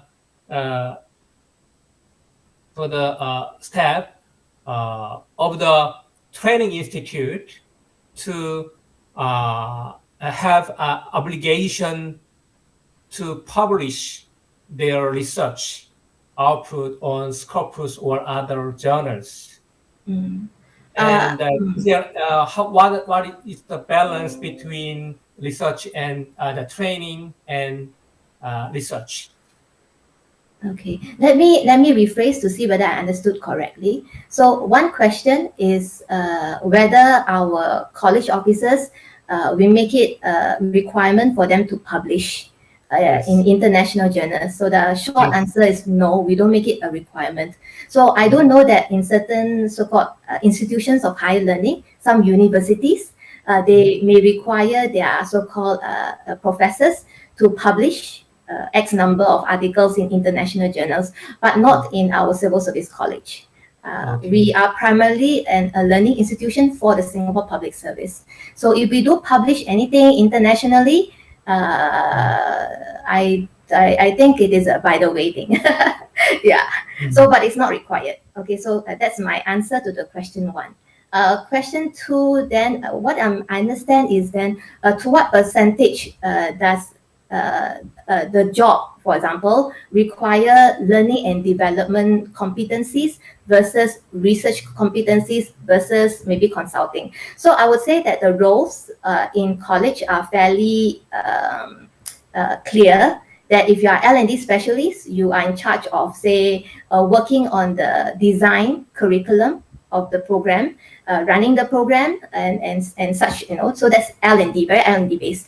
Then those doing research are those who then work on case studies, and they write out research articles, they conduct interviews and surveys to write out research pieces that can be used perhaps as case studies or as materials for some of the so-called programs that we run. But it's mainly writing. Okay, research is basically, I think, mainly writing, and of course, conversion of the writing to something practical and useful that people can learn from. For those in the consulting space, sometimes I think our public agencies seek help in getting consultants on board to help them with what we call organizational change. Okay, how do you want to change the vision in which the organization is moving? How do you get everybody else on board? What what is the series of steps, because there is a framework to that needs to happen, that needs to be run, a series of workshops that need to be run to enable it to happen. So that's another skill set altogether. So I would say that the three that I've just described are fairly clear in terms of differentiation in terms of job scope. So it's very difficult then for me to then say that, oh, this job requires 30% research, 60% consulting, or 10% L&D, because I think mainly the work comes from agencies who have needs, and whatever they need, we try our best to accommodate. And sometimes it requires us to work across with one another as colleagues, to bring in the expertise so that we can support the needs of our public agencies. So I'm not sure whether that sort of explains that's why we don't have a percentage to say that, oh, 30% this, 20% this, 30% or 50% that. Okay. Okay. Thank you. I think as I mentioned, every institution has a different regulation, but most government training institutes for civil servants do not require their staff to publish their research output on journals, but they want their staff to focus on their lecture and the research for the lecture and other things, and some consulting. So, but in a few academic institutions like a college and university, they, the publication is a critical requirement for maintaining their positions. So, wow. Okay, we already passed the time.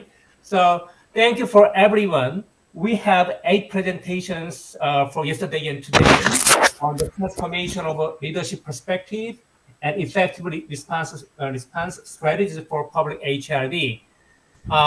I believe that you enjoyed the stage session.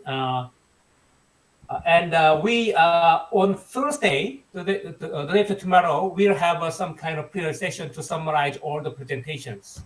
So I'd like to thank you for everyone for today's session, your time and effort.